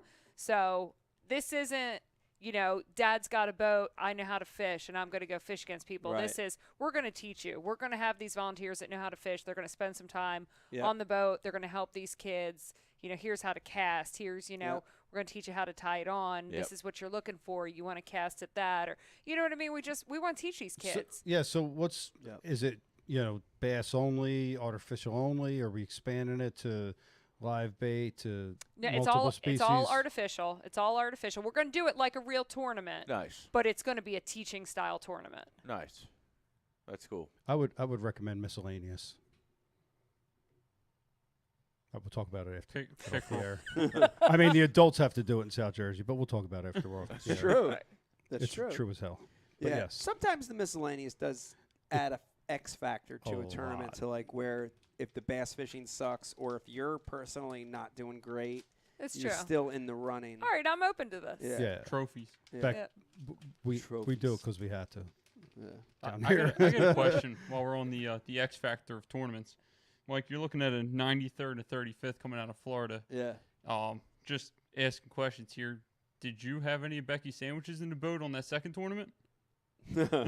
Special sandwiches? Becky was in Jersey. I didn't have any of her sandwiches. I'm hoping later in the year, if you see my finishes skyrocket in June and July and August, you know why. Is Lambert on the board? I plead the fifth. Is Lambert fishing the Bassmaster Kayak event? Did he qualify for I don't that? know. Ask him because he's clearly on the board. I don't know.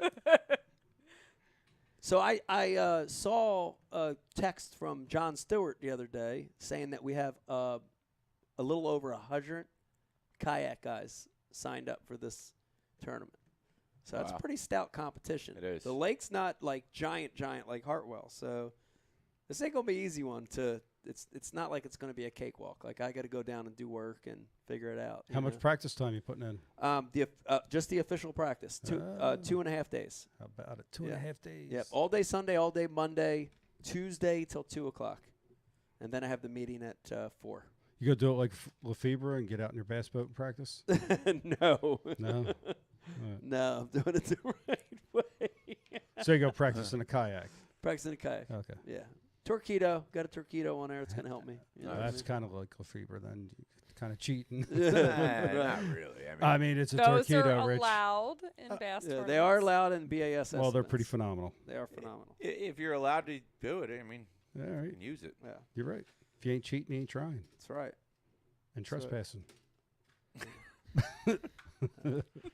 We ain't talking about using live bait. Well, here's throwing it all out there. Here's aren't a we, good Brian? little exclamation point on a great show, and we asked a lot of our guests tonight who their favorites were. I want to go around the room. Bri, we're not going to end with you. This time we're going to start with you because you're complaining all the time.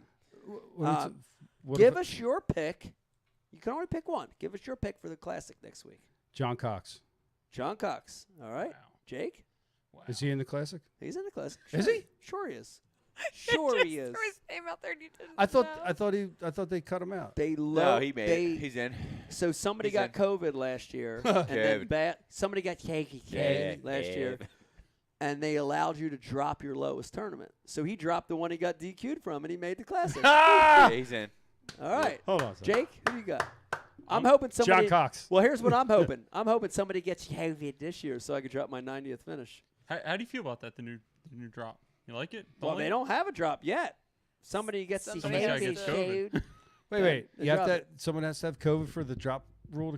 I guess somebody has to not make it to a tournament, which then allows everyone in the field to drop their worst tournament. It'll happen probably. So I might about But three-quarters of the way through. Mike can't be the one to get the COVID because then Right. that would be I the can't drop drop tournament. it, right? But what I might do is I might pay somebody $10,000 at the end of the year to not go to the tournament. Oh my God. I'll pay him the $10,000. I'll give him a fake positive COVID test. Is it still a thing? Oh Is my it still a thing? I don't. Who knows? All right, Jake. Who do you got for the class? I'll take Matt Airy. Oh, that's that is a really good one. Matt Herring? Seriously. Matt Airy. Matt Airy. Matt Airy. I like that pick. It's a I good do pick. too. It's a good one. Jake Haas, everybody. I got to go Christie. Jason Christie. He's The one on YouTube? on our No, on our not The stream? real one, the regular one. the With the 203 real one. followers? Yeah, he. I Yeah, mean, I like that pick, and I Dude. like that pick because I feel like he's got like a bone to pick with Hartwell. the Lake and the Classic Yeah. because he's had a couple where he's been close. Yeah, and I if, like mean, that pick. warming trend, if they're going to be up shallow, I mean, he'll find some muddier water and he'll catch him the way he catches him. So. Yeah. Muddy water. Beck, give it to us, Beck. Go, Rich. Muddy Back? water. I think it would be really cool to see somebody win 3 in a row. So Hank Cherry would be pretty cool. That would be way rad. It would That'd be be rad. really cool to see 3 in a row. Hell yeah. Yeah, and he's got momentum. He's got no pressure. He's Yeah. won 2 already. What does it matter? You Yeah. know? I like that pick. I like that pick. You made 20 classics in a row. What pressure was there? A lot. Maybe. I don't No, I know. don't know. For mine, I really want to go Taco Ito because I like the guy and I think he is the wild card. But to play it safe, I want to go with our guest we had on tonight, Brandon Cobb. I think Brandon's I think he's loose. I think like the way he was talking, he was like, yeah, I don't know. I might fish deep a little, might fish shallow a little. He's a spinning rod guy, which I like. I like that a lot. I'm going Brandon They Cobb, eat man. the freaking worm on that lake. Oh, they eat the worm. They eat the wacky rig. Like yeah, but he also crazy. didn't want to say too much.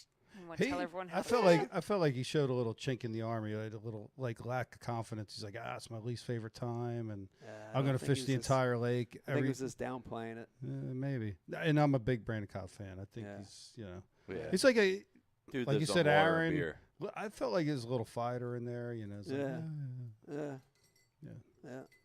Well, I like Decent. it. I like it. They're all good Two picks. weekend tomorrow. They're all good picks. We'll see who We're wins. forgetting about. I mean, you just said it, fighter. Like we're forgetting about that dude too. He's been one of the hottest guys in the on the fishing planet now for a couple years. Yeah. Yeah. We could have a, we could all do a whole depends show about just all that. depends on his dad's got the voodoo going again. You know. Yeah. Does he have Voodoo. rocks in the boat? I don't know. I lit quite a few candles after the first tournament. See.